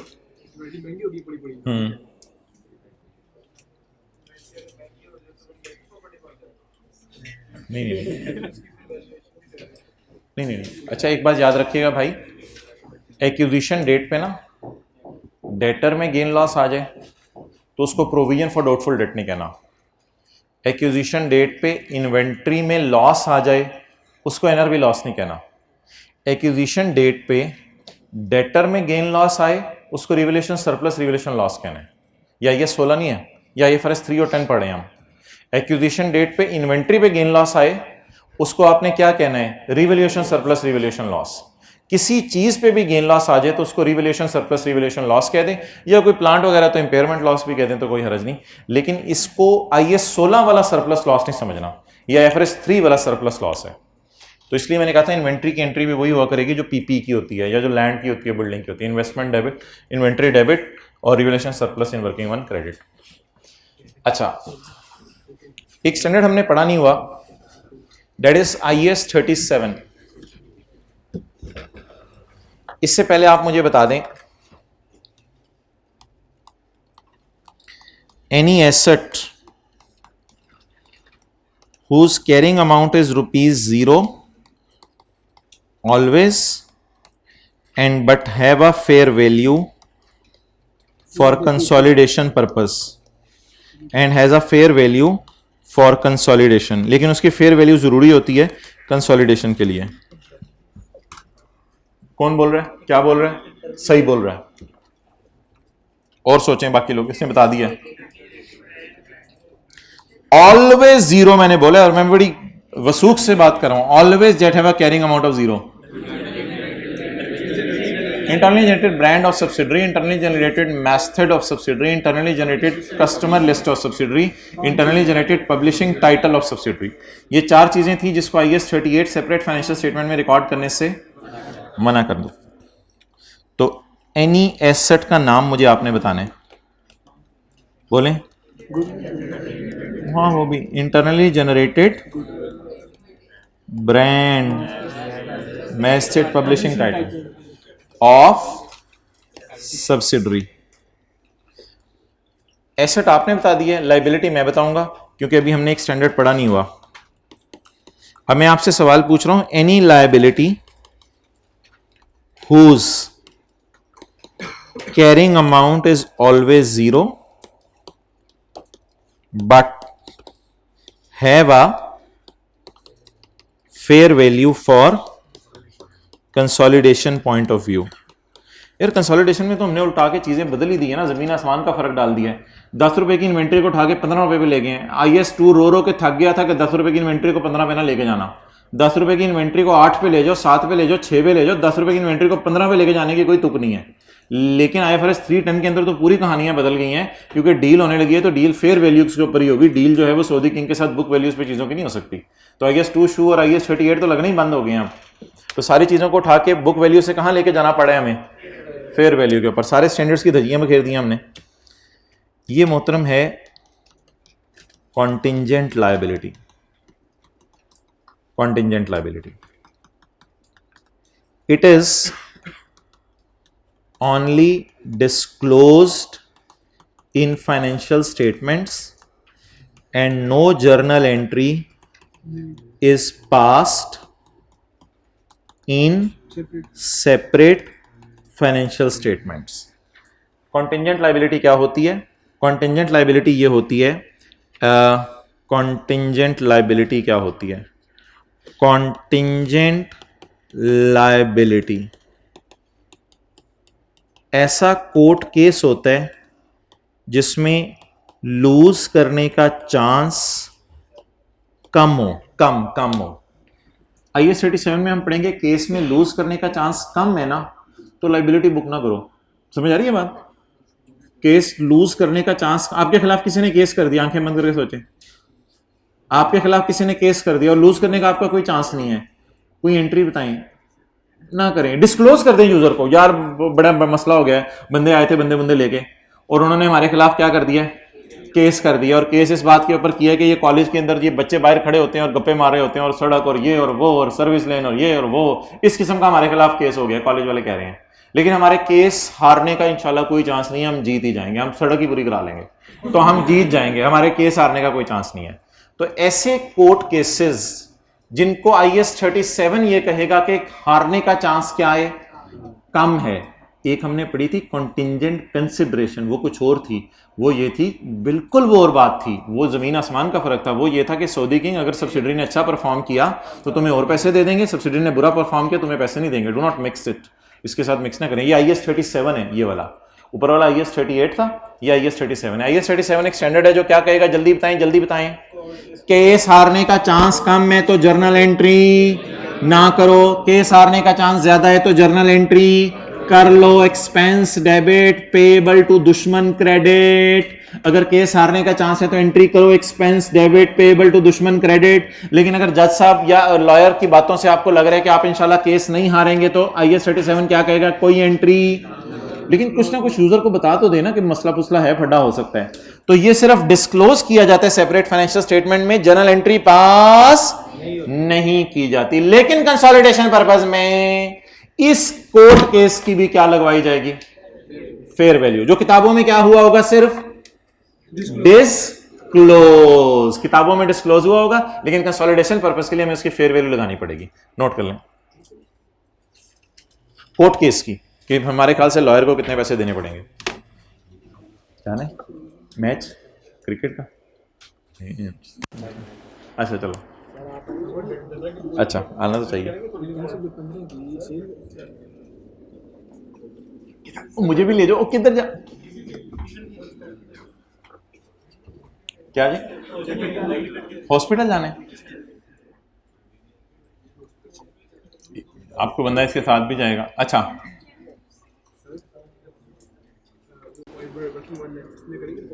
किसको, अभी आंते दे, हाँ रिवोल्यूशन लॉस डेबिट डेटर क्रेडिट, एडजस्टमेंट आई थी और हमने की थी, मैं आपको दिखाता हूं भाई। ये इन्वेंट्री वाली एडजस्टमेंट, और ये अगर आपको भूल रही है ना तो थोड़ी देर में मैं आपको भूल जाऊंगा, फिर ये अगले दिन आप कहेंगे ये तो हमने किसी और की क्लास में एडमिशन कराया था। अच्छा तो ये भाईजान मेरी रिक्वेस्ट है आपसे, आप कहते हैं तो आपके घर आके मैं आपको बता देता हूँ कि ये ना होमवर्क साथ साथ करें, ऐसी बातें ना करें, सबके सामने बुरा लगता है। मुझे दोबारा बातें करते हुए शर्म सी आती है। ये हमने सवाल किया था क्लास के अंदर, और अगर आपको वो सवाल याद नहीं आ रहा, मेरी तो बातें ख़त्म नहीं, सवाल नहीं निकलना। और उसके बाद गैलेक्सी वाला सवाल आपको होमवर्क में दिया था। ये जी भाईजान सवाल किया था हमने क्लास में, और माशाल्लाह ये तो होमवर्क का था, होमवर्क में भी आपको सवाल दिया था, और क्लास वर्क के अंदर हमने ये सवाल किया था। क्वेश्चन 15, अल्लाह का शुक्र है एंट्री भी लिखी हुई है। 12 रुपये वाली इन्वेंट्री 6 रुपये की होगी थी, और प्रोविजन फॉर बैड डेट के अंदर भी इंक्रीज आई थी। तो मैंने 12 रुपये की एंट्री 6 रुपये की होने की एंट्री कराई थी, and revolution loss in working one debit inventory credit, और 15 से 24 प्रोविजन फॉर डाउटफुल डेट बढ़ रही थी। तो मैंने कहा था प्रोविजन क्रेडिट कर दे 9 रुपये से, और रीवैल्यूएशन लॉस का नाम रखें, इसका और कोई नाम ना रखें क्योंकि इस पे कंसोलिडेशन के स्टैंडर्ड के रूल लगेंगे। और मैंने कहा था प्रोविजन की जगह बेहतर है कि डेटर अकाउंट का लफ्ज़ यूज़ कर लें, फिर आपको पोस्टिंग आसान हो जाएगी। तो मुझे अच्छी तरह याद है कि रीवैल्यूएशन लॉस डेटर में और रीवैल्यूएशन लॉस इन्वेंट्री में मैंने आपको करवाया हुआ है, और करवा के आपको होमवर्क के अंदर भी दिया था। 112 वाली 62 में जा रही थी, और 15 वाली 24 पे जा रही थी। तो यही इन्वेंट्री और प्रोविजन फॉर डाउटफुल डेट की एडजस्टमेंट हमने पहले की हुई है। खैर पानी,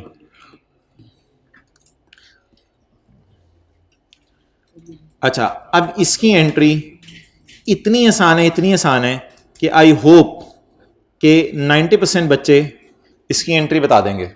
पॉइंट सी की,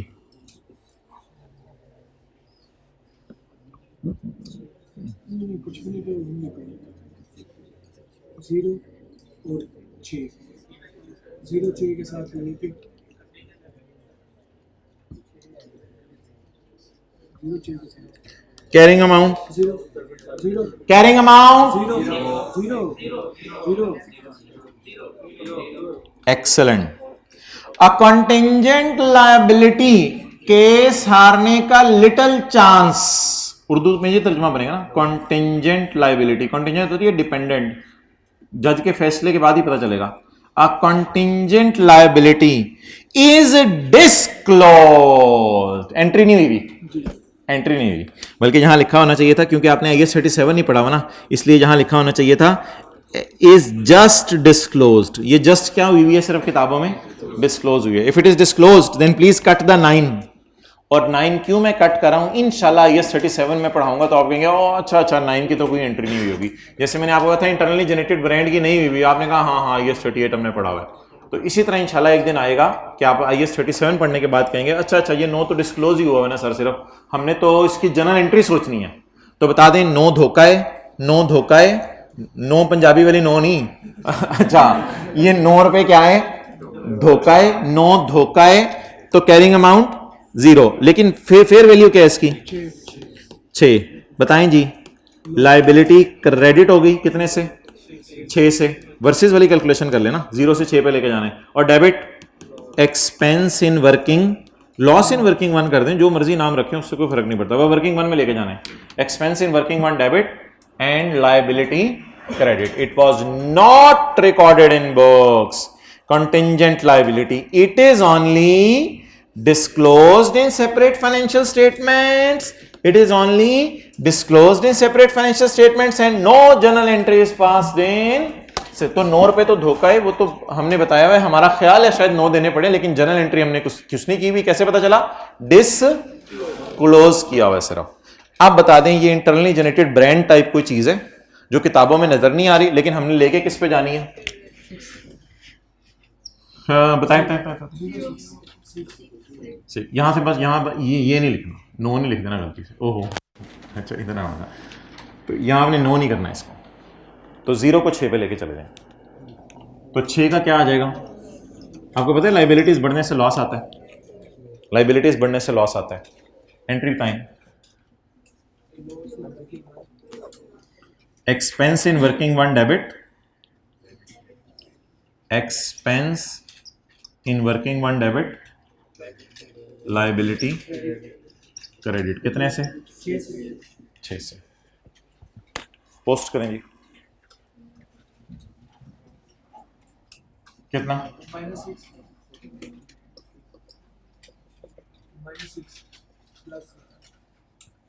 expense in working 1 debit and liability credit.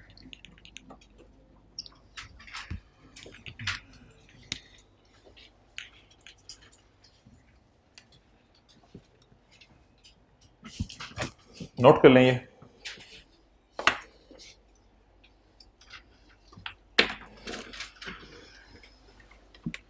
और बड़ा बड़ा सा लिख लें,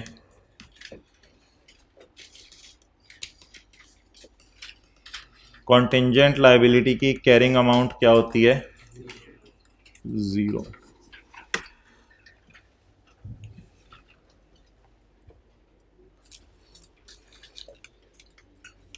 यार पानी ला दो, जग ले जो।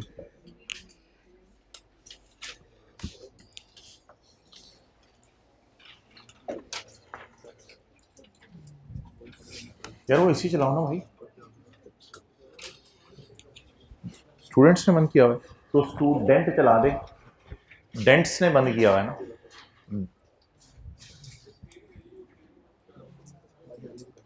फेयर वैल्यू अगर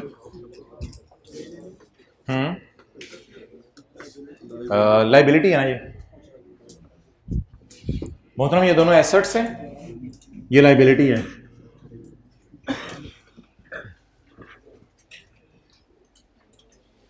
आपने फीस देनी थी 10 रुपए, कॉलेज वालों ने कहा 10 मिलियन दो। खुशी होगी कम होगा? लाइबिलिटी बढ़ने से तो कम होता है ना। अब फील हुआ जाके आपको अंदर से।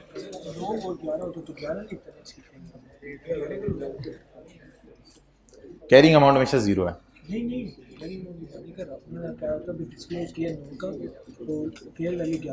हाँ तो 11 रुपए का लॉस आता।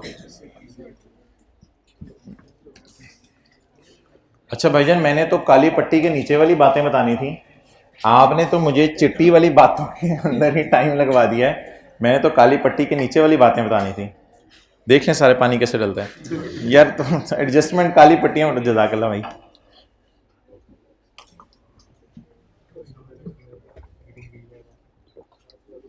उस क्लास में 3 बच्चे बैठे हुए हैं, आपको कितने नजर आ रहे हैं? 5?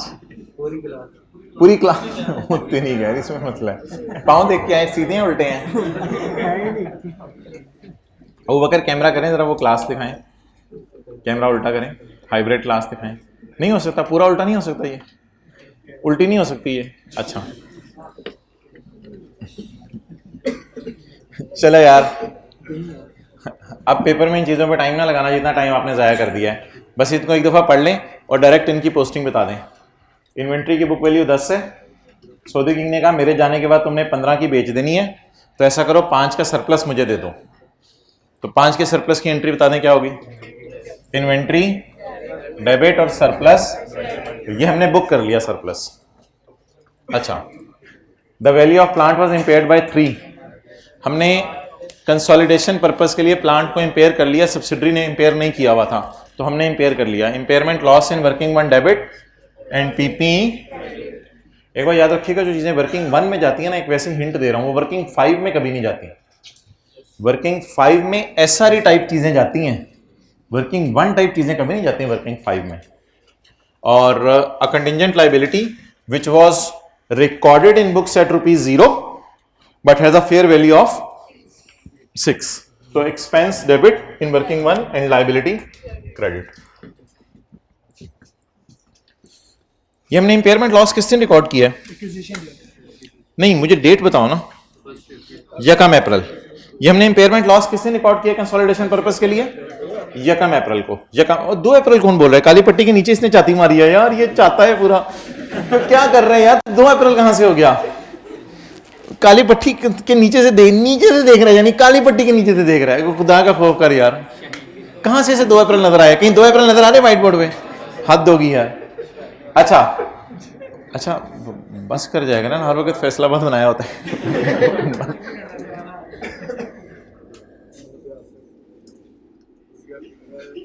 अच्छा ये बताएं, ये एंट्री वर्किंग 1 के एतबार से हमने किस दिन की है? यकम अप्रैल को।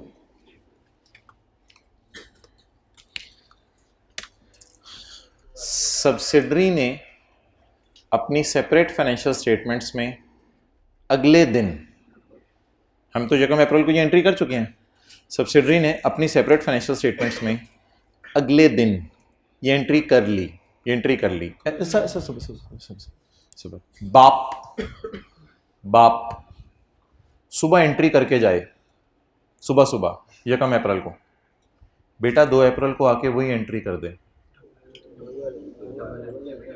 बेटे को चित्र पढ़ने चाहिए ना, बेटे को चित्र पढ़, बाप को कुछ नहीं कहना, बाप तो प्यार करेंगे, बेटे को चित्र पढ़ने चाहिए। बाप क्या कहेगा? मैं तेरा बाप हूं, मैं यकम अप्रैल को ये करके गया था, तूने दोबारा क्यों 2 अप्रैल को कर दी? मुझे बताएं किसने ये एंट्री कर ली है? पहले जरा ये बता दें, अगली बात तो बाद में है। सब्सिडरी ने। हमने तो कंसोलिडेटेड फाइनेंशियल स्टेटमेंट बनाते हुए कर लिया ना ये एंट्री। सब्सिडरी ने अपनी सेपरेट में भी ये एंट्री कर ली है। अब सब्सिडरी को कहीं रिवर्स करें या हम अपनी वर्किंग 1 में जाकर रिवर्स कर लें? सोच लें। अब गेम ऑन होने लगी अगली तीनों एडजस्टमेंट्स में। भाईजान आपकी टेंशन चाहिए। अब सब्सिडरी को कहें कि ये रिवर्स करो, या हम वर्किंग 1 में रिवर्स कर दें इस एंट्रीज को, ताकि गुडविल सारी हिल जाए दोबारा। ना सऊदी किंग तो चला गया यकम अप्रैल को। इन एंट्रीज को अब हराम है छेड़ना, वर्किंग 1 को अब आप नहीं टच कर सकते। If it is done so done. Saudi king के मौजूदगी में ये सारी एडजस्टमेंट्स तय हुई हैं, इन पे कोई इख्तलाफ राय नहीं है। हां, सब्सिडरी को खुद ख्याल आ गया कि मैं इस प्लांट को क्या कर लूं, अल्लाह का शुक्र है इसने रिमेनिंग लाइफ सवाल में नहीं दी हुई।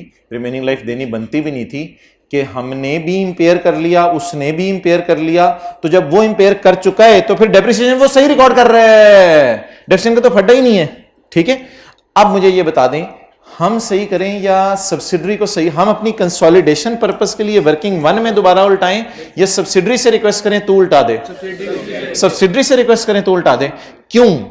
हमने वो एंट्री जो वर्किंग 1 में कर ली, वो सब्सिडरी ने अपनी सेपरेट फाइनेंशियल स्टेटमेंट में भी कर ली। मुझे तो लग रहा है इस तक भी 3 माइनस हो चुका हुआ है। माने ना माने, सोचें। मुझे तो लग रहा है इस 54 तक भी 3 माइनस हो चुका है। सोचें क्यों? It has also been recorded by, हमने तो करनी थी यकम अप्रैल को, मुझे ना रोकिएगा यकम अप्रैल से करने से, बाप है हमने तो करनी थी फॉर पर्पस ऑफ कंसोली। पहली वाली क्लासें याद है कि पेरेंट अपनी सेपरेट फाइनेंशियल स्टेटमेंट बनाता है, सब्सिडरी अपनी सेपरेट फाइनेंशियल स्टेटमेंट बनाती है, वो पेरेंट के अकाउंटेंट को भेजी जाती हैं, फिर पेरेंट का अकाउंटेंट एक consolidated set of financial statement बनाता है। तो ये पेरेंट के अकाउंटेंट ने जो consolidated set of financial statement बनानी शुरू की है, इसमें इसको ना रोकिएगा किसी चीज से। आप बताएं क्या रिक्वेस्ट है मेरी कि कौन क्या कर ले?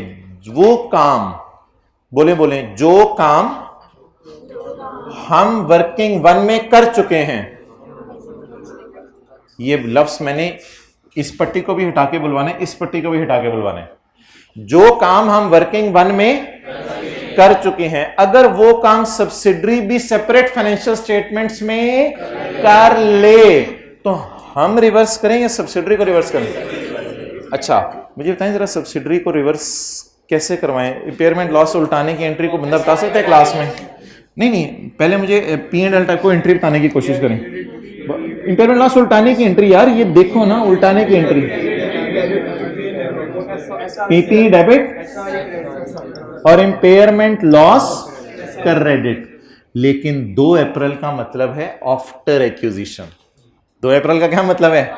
आफ्टर एक्विजिशन वाली एडजस्टमेंट्स कहां जाती हैं? वर्किंग वन में या एसआरई में? एसआरई में। तो इसको काट के हम क्या लिखेंगे? एसआरई। कितने रुपए से? 3 रुपए से।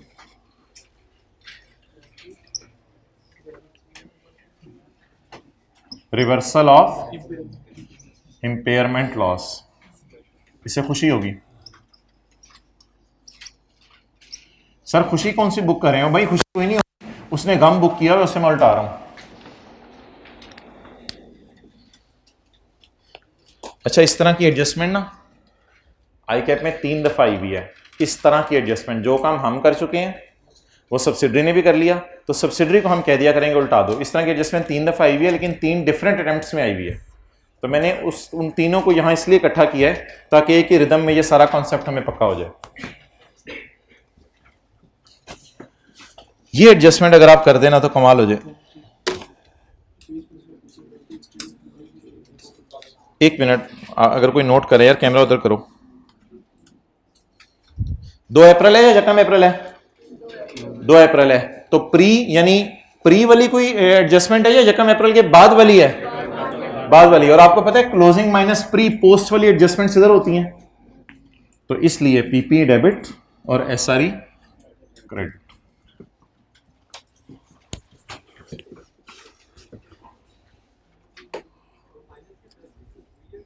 ना हाँ हाँ हाँ, बेहतर बेहतर है। चलिए नोट करें, रिदम रहेगा ना।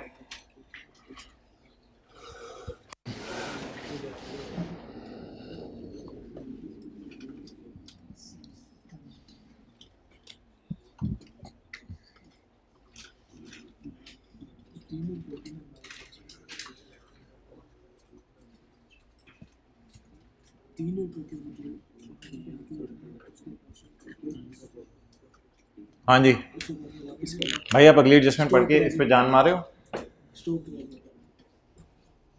आपसे अगले वाले भाई, अगले अगले तो पीछे क्यों दिख रहा है? अगले वाले भाई सिर्फ अपने हाथ को थोड़ा सा आगे करें। हाँ इनको।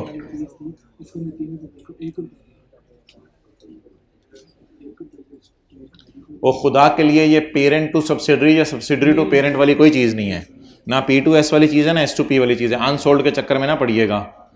मुझे तो लग रहा है यहाँ सोल्ड को देखना पड़ेगा, अनसोल्ड को नहीं देखना पड़ेगा।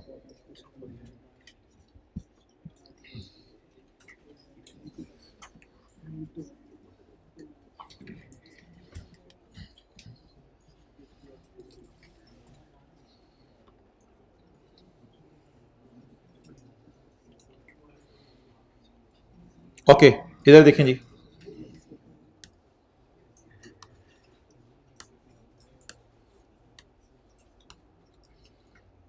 ये 5 आइटम्स हैं, ऐसी मिसाल दे रहा हूं। तो ये हमारी कोई 100% इन्वेंट्री टाइप चीज़ है, तो ये शायद 80% इन्वेंट्री टाइप की चीज़ है, और ये 20% इन्वेंट्री। ठीक है, मैं इसके ना 2 स्टेटस आपको बना के देने लगा हूँ, दोनों व्हाट्सएप पे लगाने हैं। यकम अप्रैल 2017 का, 31 दिसंबर 2017 का। सऊदी किंग आया, सऊदी किंग ने कहा भाईजान ये चीज़ें 10 रुपये की मैंने ख़रीद के रखी हुई हैं, और अगर आज मैं बेच दूँ ना तो मैं 15 तो आराम से कमा सकता हूँ। यकम अप्रैल को कह रहा है वो, आज मैं बेच दूँ ना तो 15 तो आराम से कमा सकता हूँ। यानी हर चीज़ पे फ़र्ज़ कर लें 1-1 रुपया। कुछ समझ आ रही है बात? 10 रुपये की चीज़ 15 रुपये की बेच दूँ तो हर चीज़ पे 1-1 रुपया कमा लूँ। तो मैं ये सारी चीज़ें जो है वो 10 रुपये की खरीदनी हुई है, मैं सारी 15 रुपये की बेच सकता हूँ। यानी हर चीज़ पे प्रॉफिट कितना कमा सकता हूँ? 1-1 रुपया। तो ऐसी सूरत में हम सऊदी किंग की रिक्वेस्ट के ऊपर वर्किंग वन में एक एडजस्टमेंट करेंगे, सऊदी किंग की अर्निंग को बढ़ाएंगे। कितने रुपए से बढ़ाएंगे? 5 रुपए से। असल में ये जीपी है, असल में ये जीपी था, ग्रॉस प्रॉफिट था, क्योंकि चीजें बेचने में ग्रॉस प्रॉफिट आता है। 10 रुपए की चीज 15 की बेचोगे तो ग्रॉस प्रॉफिट आएगा। ये जीपी था जो सब्सिडरी की सेपरेट फाइनेंशियल स्टेटमेंट में बुक होना था सऊदी किंग के जाने के बाद, लेकिन हमें कंसोलिडेशन के स्टैंडर्ड ने मजबूर किया, फोरसीन जीपी को बुक करो, करो फोरसीन जीपी को बुक। जो काम हमने वर्किंग वन में कर दिया वो सब्सिडरी ने भी सेपरेट फाइनेंशियल स्टेटमेंट में कर दिया। जब सब्सिडरी के पास हम गए तो पता चला साल के एंड पे उसके पास सिर्फ 20% इन्वेंट्री पड़ी है। हमने कहा सब्सिडरी 31 दिसंबर को ये कहां गई, ये कहां गई, ये कहां गई? सब्सिडरी ने कहा बिक गई, बिक गई, बिक गई, बिक गई। हमने कहा इसका मतलब है एक एक एक एक 4 का प्रॉफिट तुमने बुक भी कर लिया है। उसने कहा हाँ मैंने भी 4 का प्रॉफिट बुक कर लिया है। मैंने कहा हमने तो वो ऑलरेडी कंसोलिडेशन पर्पस के लिए बुक कर लिया हुआ था। उसने कहा मैंने तो बेचना था, मैंने तो बुक करना था, क्योंकि तुम्हारे कंसोलिडेशन की वजह से चीजें 10 पे 15 गई थी। मैंने IS2 सेपरेट फाइनेंशियल स्टेटमेंट में लगाया हुआ है, मैं अपनी चीजें 10 से 15 पे सेपरेट बुक्स में नहीं लेके गया था। तुम सिर्फ कंसोलिडेशन पर्पस के लिए 10 से 15 पे चीजें ले गए थे। मैं तो IS2 फॉलो करती हूं सेपरेट फाइनेंशियल स्टेटमेंट में, मैं अपनी चीजें 10 से 15 पे नहीं लेके गई थी, मैंने चीजें 10 पे ही रखी थी और वो 10 वाली जो चीजें थी 15 की बेचनी थी। तो इसका मतलब है 5 का प्रॉफिट कमाना था, 5 के प्रॉफिट में से 20% प्रॉफिट अभी तक मैंने नहीं कमाया, वो मेरे स्टॉक में पड़ी हुई है। 80% मैं कमा के बुक कर चुकी हूं। तो मुझे बता दें क्या 80% प्रॉफिट सब्सिडरी के जीपी में पड़ा होगा? बोले ना, किन फाइनेंशियल स्टेटमेंट्स में? सेपरेट में, जिसको हम 1 अप्रैल को कंसोलिडेशन पर्पस के लिए रिकॉर्ड कर चुके। तो वही उर्दू का फिक्रा बोल देते हैं, जो काम पेरेंट 1 अप्रैल को कर चुका है, अगर सब्सिडरी 1 अप्रैल के बाद कर ले तो पेरेंट को कहीं कंसोलिडेशन पर्पस वाली रिवर्सल डाले या सब्सिडरी को कहीं रिवर्सल डाले? मुझे बताएं प्रॉफिट उलट कैसे सकता है? प्रॉफिट डेबिट, प्रॉफिट डेबिट और दूसरा इफेक्ट किस पे जाना है? इन्वेंट्री चल रही है ना, प्रॉफिट डेबिट और स्टॉक क्रेडिट। 100% ये एंट्री उलट जाएगी। असल में जो उसने ग्रॉस प्रॉफिट रिकॉर्ड किया होगा उसे हम कम कर देंगे, ग्रॉस प्रॉफिट डेबिट और बोले बोले बोले बोले इन्वेंट्री। बट जरा सोच के थोड़ा सा बताएं कि अनसोल्ड देखें या सोल्ड देखें, उसने प्रॉफिट किस पे बुक किया होगा? जो बेचा होगा या जो अभी तक बिका नहीं? जो बेचा होगा। पड़ा कितना था? 10 मिलियन। बिक कितने का सकता था? 15 मिलियन। प्रॉफिट कितना आ सकता था? 5 मिलियन। 5 मिलियन का कितना प्रॉफिट बुक कर लिया और कितना फिर कभी करेगी? 5 मिलियन का 80% 4 इसने बुक कर लिए, बाकी अगले साल बुक करेगी और हम वो अगले साल रिवर्स करेंगे। बाकी वो अगले साल बुक करेगी और हम अगले साल रिवर्स करेंगे। इस एडजस्टमेंट में सोल्ड का प्रॉफिट उल्टाया जाता है, अनसोल्ड का प्रॉफिट नहीं उल्टाया जाता, क्योंकि अभी बिका नहीं था फिर भी हमने प्रॉफिट बुक कर लिया था। अब पूछो सवाल। यहां से समझ नहीं आया तो कोई नहीं, इंशाल्लाह 5 मिनट और लगा लेते हैं, दोबारा समझ लें। मुझे ये बताएं 1 मिनट बस, यहां युवा को छोड़ें।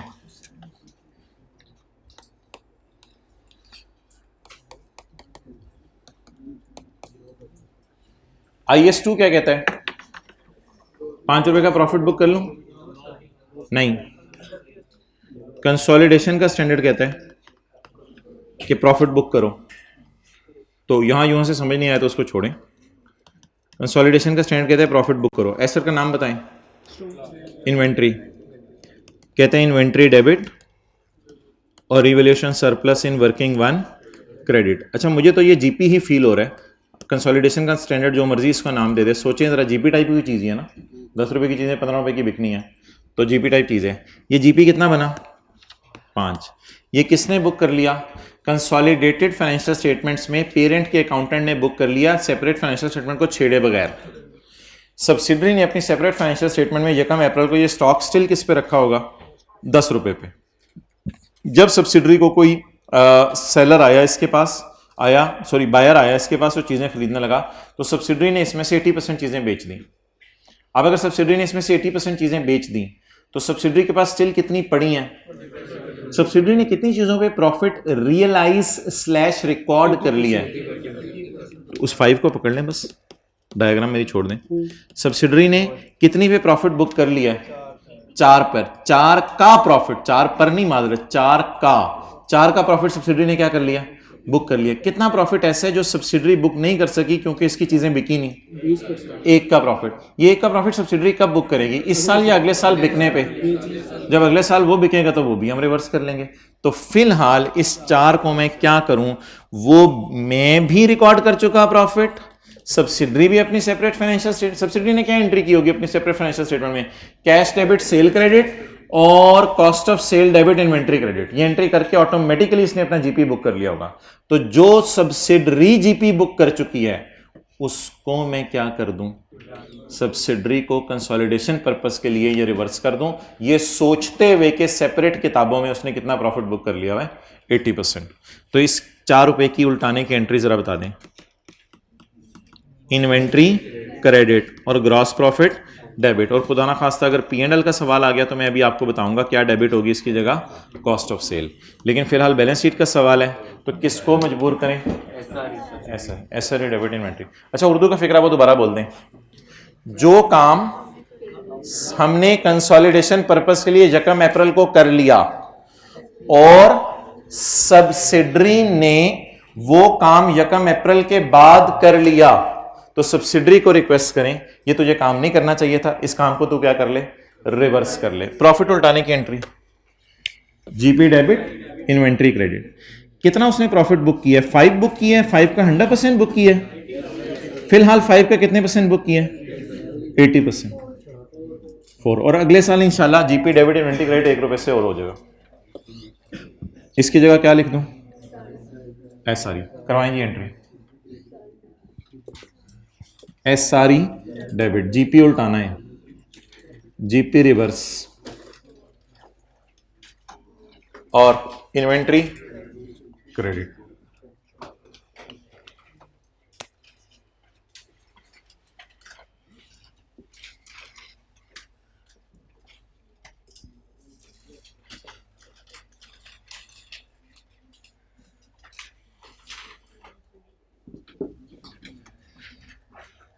ये दोनों एसी किसने बंद कर दिए हैं? यार दोनों बंद कर दिए हैं तूने, चला दे यार। अच्छा, ऐसे करके रिमोट किया था बंद। चलें भाईजान, आखिरी एंट्री खुदा के लिए खुद कर दें। हाँ,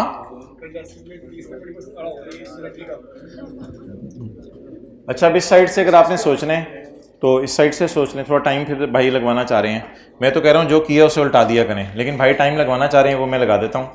असल में आप इधर 1 रुपया पड़ा रह गया इन्वेंट्री के अंदर, ये 1 रुपया इंशाल्लाह अगले साल रिवर्स हो जाएगा। अगले साल क्या एंट्री होगी? GP debit inventory credit.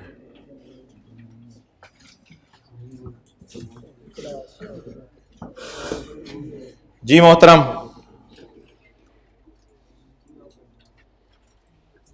अच्छा अभी तक आप क्या फील कर रहे हैं?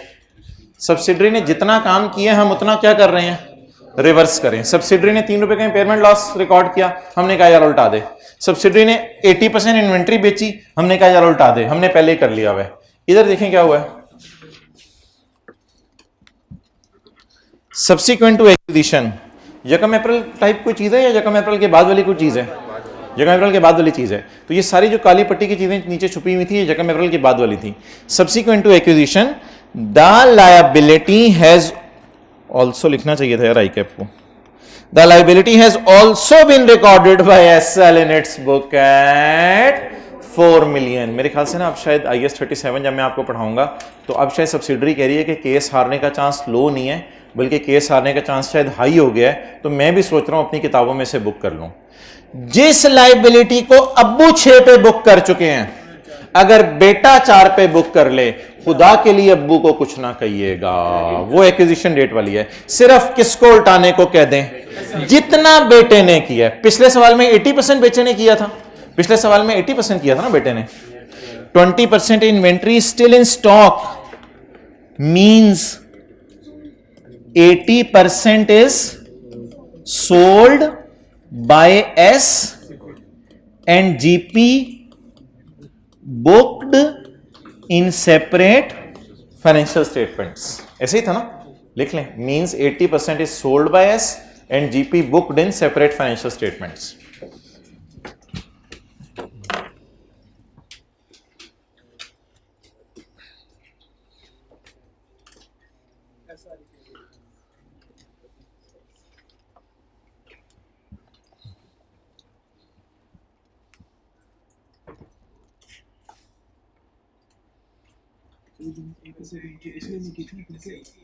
हाँ जी,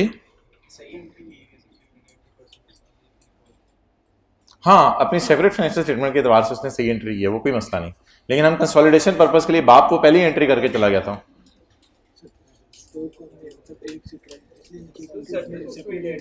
हाँ,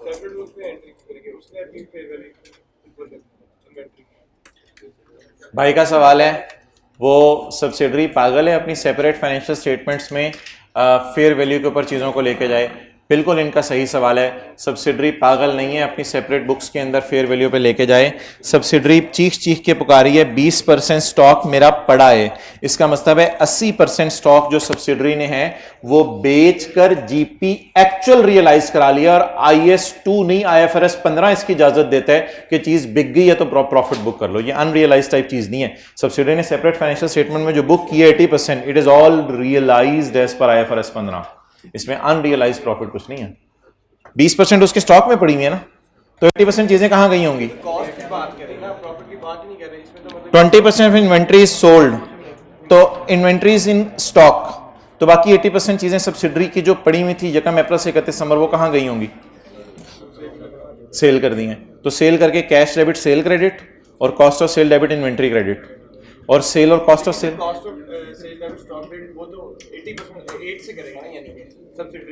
जी बिल्कुल। और कैश डेबिट सेल क्रेडिट कितने से करेगा? 13 रुपए से, शायद वो 12 रुपए से। तो फिर वो वही बनेगा ना, 12 रुपए बनेगा ना। तो 12 और 8 का डिफरेंस 4। वो तो बेच दिया ना उसने, कि नहीं? ओके, चलें जी। अब मुझे बता दें किसका काम रिवर्स कर रहे हैं? जितना सब्सिडरी ने जितना जैसे किया वो रिवर्स कर रहे हैं, या पेरेंट वाला रिवर्स कर रहे हैं? जितना सब्सिडरी ने जैसे किया। इधर सब्सिडरी ने कितना काम कर लिया था? 80%, तो हमने उसे क्या कर दिया? रिवर्स। इधर सब्सिडरी ने कितना काम किया? 6 से या 4 से? बाप ने कितने से किया? 6 से। बेटे ने कितने से किया? 4 से। सिर्फ रिवर्स किसको करें? बाप वाले को, बेटे वाले को? बेटे वाले को। वो कहती रहेगी 4 की लायबिलिटी है, हमारा स्टिल ख्याल है कितने की लायबिलिटी है? शायद 6 की लायबिलिटी है। तो 4 की एंट्री सब्सिडरी अपनी फाइनेंशियल स्टेटमेंट्स में कर चुकी है। अब बता दें इस एंट्री को उल्टाने का कोई तरीका? तीनों एंट्रीज मैंने उल्टाई हैं। इस एंट्री को उल्टाने का तरीका, लायबिलिटी, ये का एंट्री करते हुए क्या सोच रहे हैं कि इस एंट्री को हिट कर रहे हैं? नहीं, सब्सिडरी की सेपरेट बुक्स में डबल एंट्री को रिकॉर्ड हो गया, उसको हिट कर रहे हैं। लायबिलिटी डेबिट और एक्सपेंस क्रेडिट, ये लायबिलिटी उल्टाने की एंट्री है। लेकिन एक्सपेंस की जगह सर आपका सवाल लेता हूं मैं जी, करें एंट्री भाई। लायबिलिटी डेबिट, लायबिलिटी रिवर्स्ड, अब मैं तफसील से लिख रहा हूं ताकि आपको कंफ्यूजन ना रहे, in separate financial statements. Liability reversed in separate financial statement, GP reversed in separate financial statement, revaluation impairment reversed in separate financial statements। कितना जी? बस अब ठीक है, सवाल का मैं टोटल नहीं कर रहा, टोटल तो आप खुद घर जाके कर लीजिएगा। जी मोहतरम, सवाल पूछो।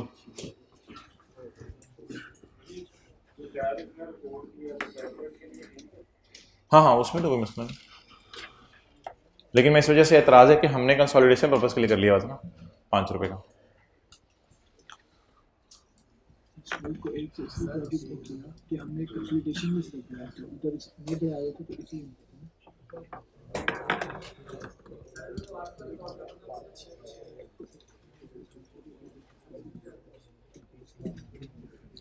नहीं, जितना वो करे उतना कर दो, इस पे एक अलग बहस है, मैं करूंगा। अगर ये अमाउंट ज़्यादा हो तो फिर कर लेंगे बात इसमें।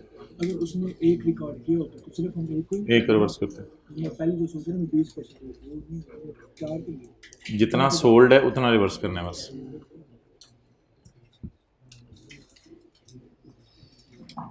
अच्छा जी, अब जिस वक्त आखिर में क्लासेस चल रही होती हैं, बल्कि क्लासेस ख़त्म हो गई होती हैं, तो ऑनलाइन वाले हजरात और फिज़िकल वाले हजरात इधर उधर से टीचर का फ़ोन नंबर ढूंढ के कहते हैं ये ज़रा रिवाइज़ करा दें, क्योंकि ये एडजस्टमेंट। तो इसलिए मेरा तो ये मशवरा है कि रिकॉर्डिंग ऑन कर लें, तो मैं ये तीनों बातें आपको एक दफ़ा रिवाइज़ करा देता हूँ, ताकि आप ये मेरे से बार बार ना पूछें। और तीनों में कॉन्सेप्ट सेम है। इस सवाल का हम नाम रखते होते हैं जो काम, यानी जो काम किसने कर लिया हुआ है, पेरेंट ने। अगर सब्सिडरी जितना कर ले उतना सब्सिडरी को रिवर्स करवा देंगे। इस सवाल का नाम हम रखेंगे जो काम। जो काम पेरेंट ने कर लिया वह सब्सिडरी दोबारा कर ले तो सब्सिडरी को रिक्वेस्ट करेंगे तुम क्या कर लो, रिवर्स कर लो। चलें जी, पहले मैं एंट्रीज की पहली साइड समझाता हूँ, फिर मैं दूसरी साइड समझाता हूँ। आप ज़रा अपने पिछला जो नॉलेज है आपका वो वॉश करके फ्रेश माइंड के साथ सुनना है।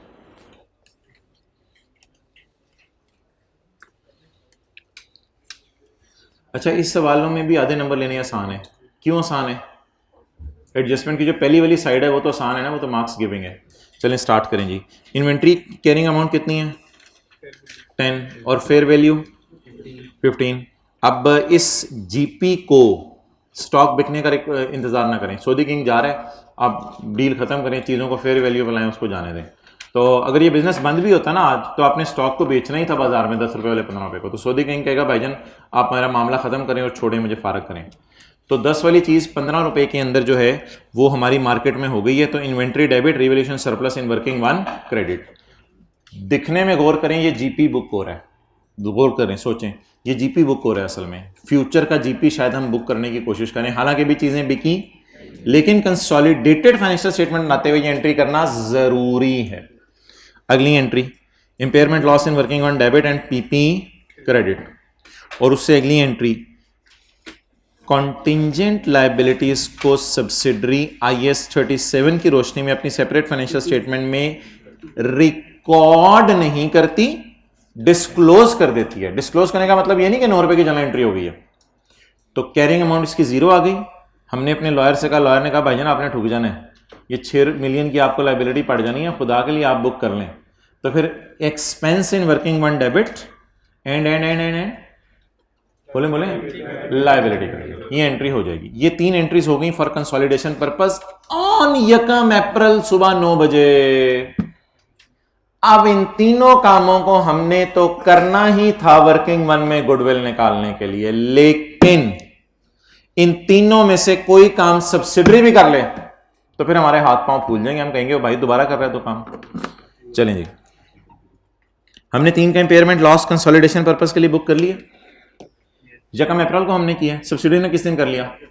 2 अप्रैल को। तो सब्सिडी ने इंपेयरमेंट लॉस बुक कर लिया। सब्सिडी कहेंगे भाई तेरी मेहरबानी, बाप 1 अप्रैल को एंट्री करके गया, तू बड़ा पुत्र ना बन और 2 अप्रैल को दोबारा एंट्री करने की जरूरत नहीं है। तू एंट्री उल्टाने की बताएं कैसे उल्टेगी? Impairment loss credit PP debit, लेकिन 2 अप्रैल की वजह से लफ्ज क्या लिख रहा हूं? SRU। 1 अप्रैल की वजह से वर्किंग वन। नेक्स्ट, ये वाली एडजस्टमेंट समझें, ये जो आप बार बार समझना चाह रहे हैं। 20% स्टॉक अभी तक किसके पास पड़ा हुआ है? सब्सिडरी के पास। इसका मतलब है 80% उसने बेच दिया है। अच्छा, वैसे प्रॉफिट कितना है? 5 रुपए। 5 रुपए उसने सारा बुक कर लिया है या 5 रुपए का 80%? तो जो उसने 5 रुपए का 80% बुक कर लिया, हम उसे कहेंगे यार खुदा के लिए 5 रुपए का तूने 80% अपनी सेपरेट में बुक किया है, वो तेरी मर्जी। कंसोलिडेटेड फाइनेंशियल स्टेटमेंट में ऑलरेडी इस 5 रुपए का 80% बुक कर चुका हूं और इस 5 रुपए का 20 भी बुक कर चुका हूं, लेकिन तूने सेपरेट में कितना बुक किया? 80। तो जितना तूने बुक किया तू जरा भी रिवर्स कर ले, बाकी अगले साल सब्सिडरी को रिवर्स करवा दीजिएगा। और जितने से सब्सिडरी ने लाइबिलिटी बुक की उतने से सब्सिडरी को कहें कि बाप एंट्री कर गया था 6 की, पुत्र ना तो ज्यादा बन 4 की एंट्री जो तूने की है, इस 4 की एंट्री को क्या कर, उल्टा। 4 की एंट्री उल्टे की कैसे, liability debit and expense credit. Okay, ये सारी एंट्रीज कर लेने के बाद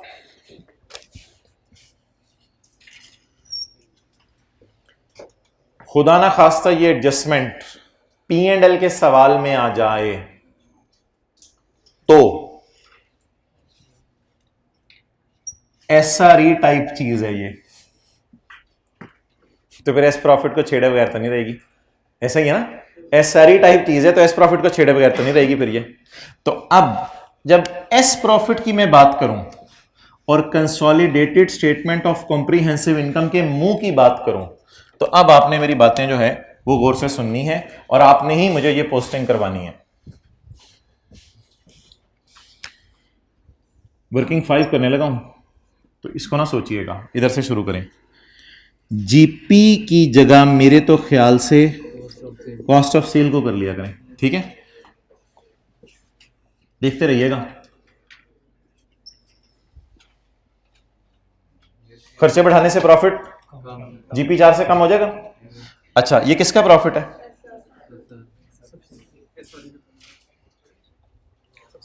खर्चे बढ़ाने से प्रॉफिट कम हो जाएगा, तो पहले तो कॉस्ट ऑफ सेल को मुंह पे जाके डेबिट कर दें, और एसआरई टाइप चीज है तो साथ कहां जानी है, एस के प्रॉफिट में। जीपी क्या होगा, रिवर्स कितने से, 4 से।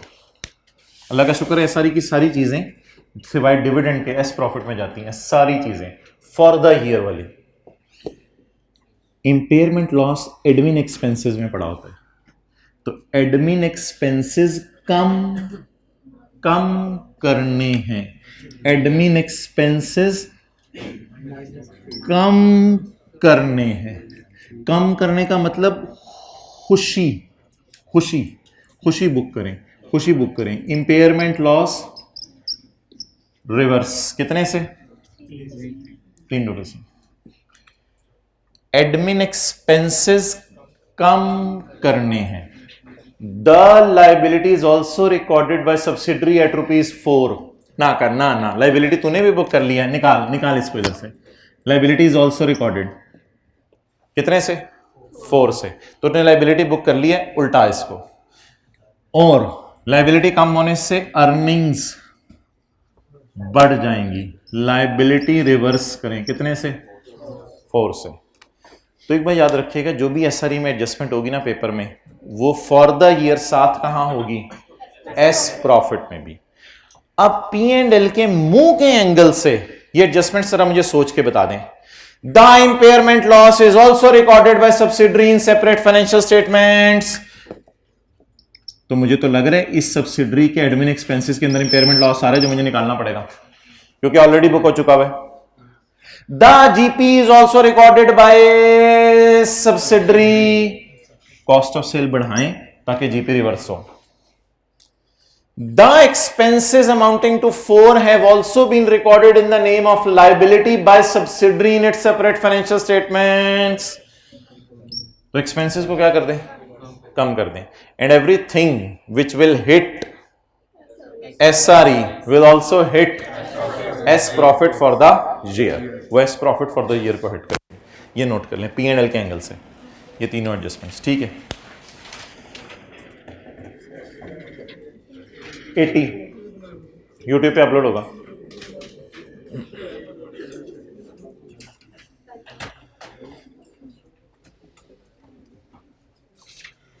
अच्छा, एक मजे की आपको बात बताऊं, पिछली क्लास के अंदर, पिछली से नहीं 2-3 क्लासों पहले, sale of stock by S to P और P to S P&L के फेस के ऊपर पोस्ट करने में आपको मसला आ रहा था। पहले दिन सेल में से माइनस कर दें, कॉस्ट ऑफ सेल में से माइनस कर दें, फिर cost of sale debit stock credit कर दें, और अब वो चीज़ रनिंग में आ गई है।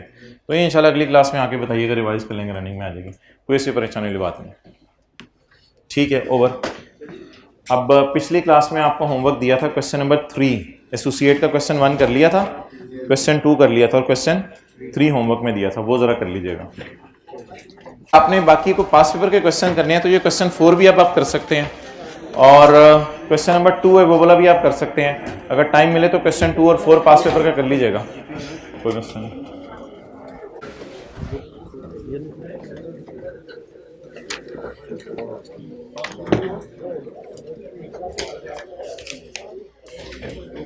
पास पेपर का क्वेश्चन 3 और 4 अगर आप करना चाहें तो कर सकते हैं। कंसोलिडेशन का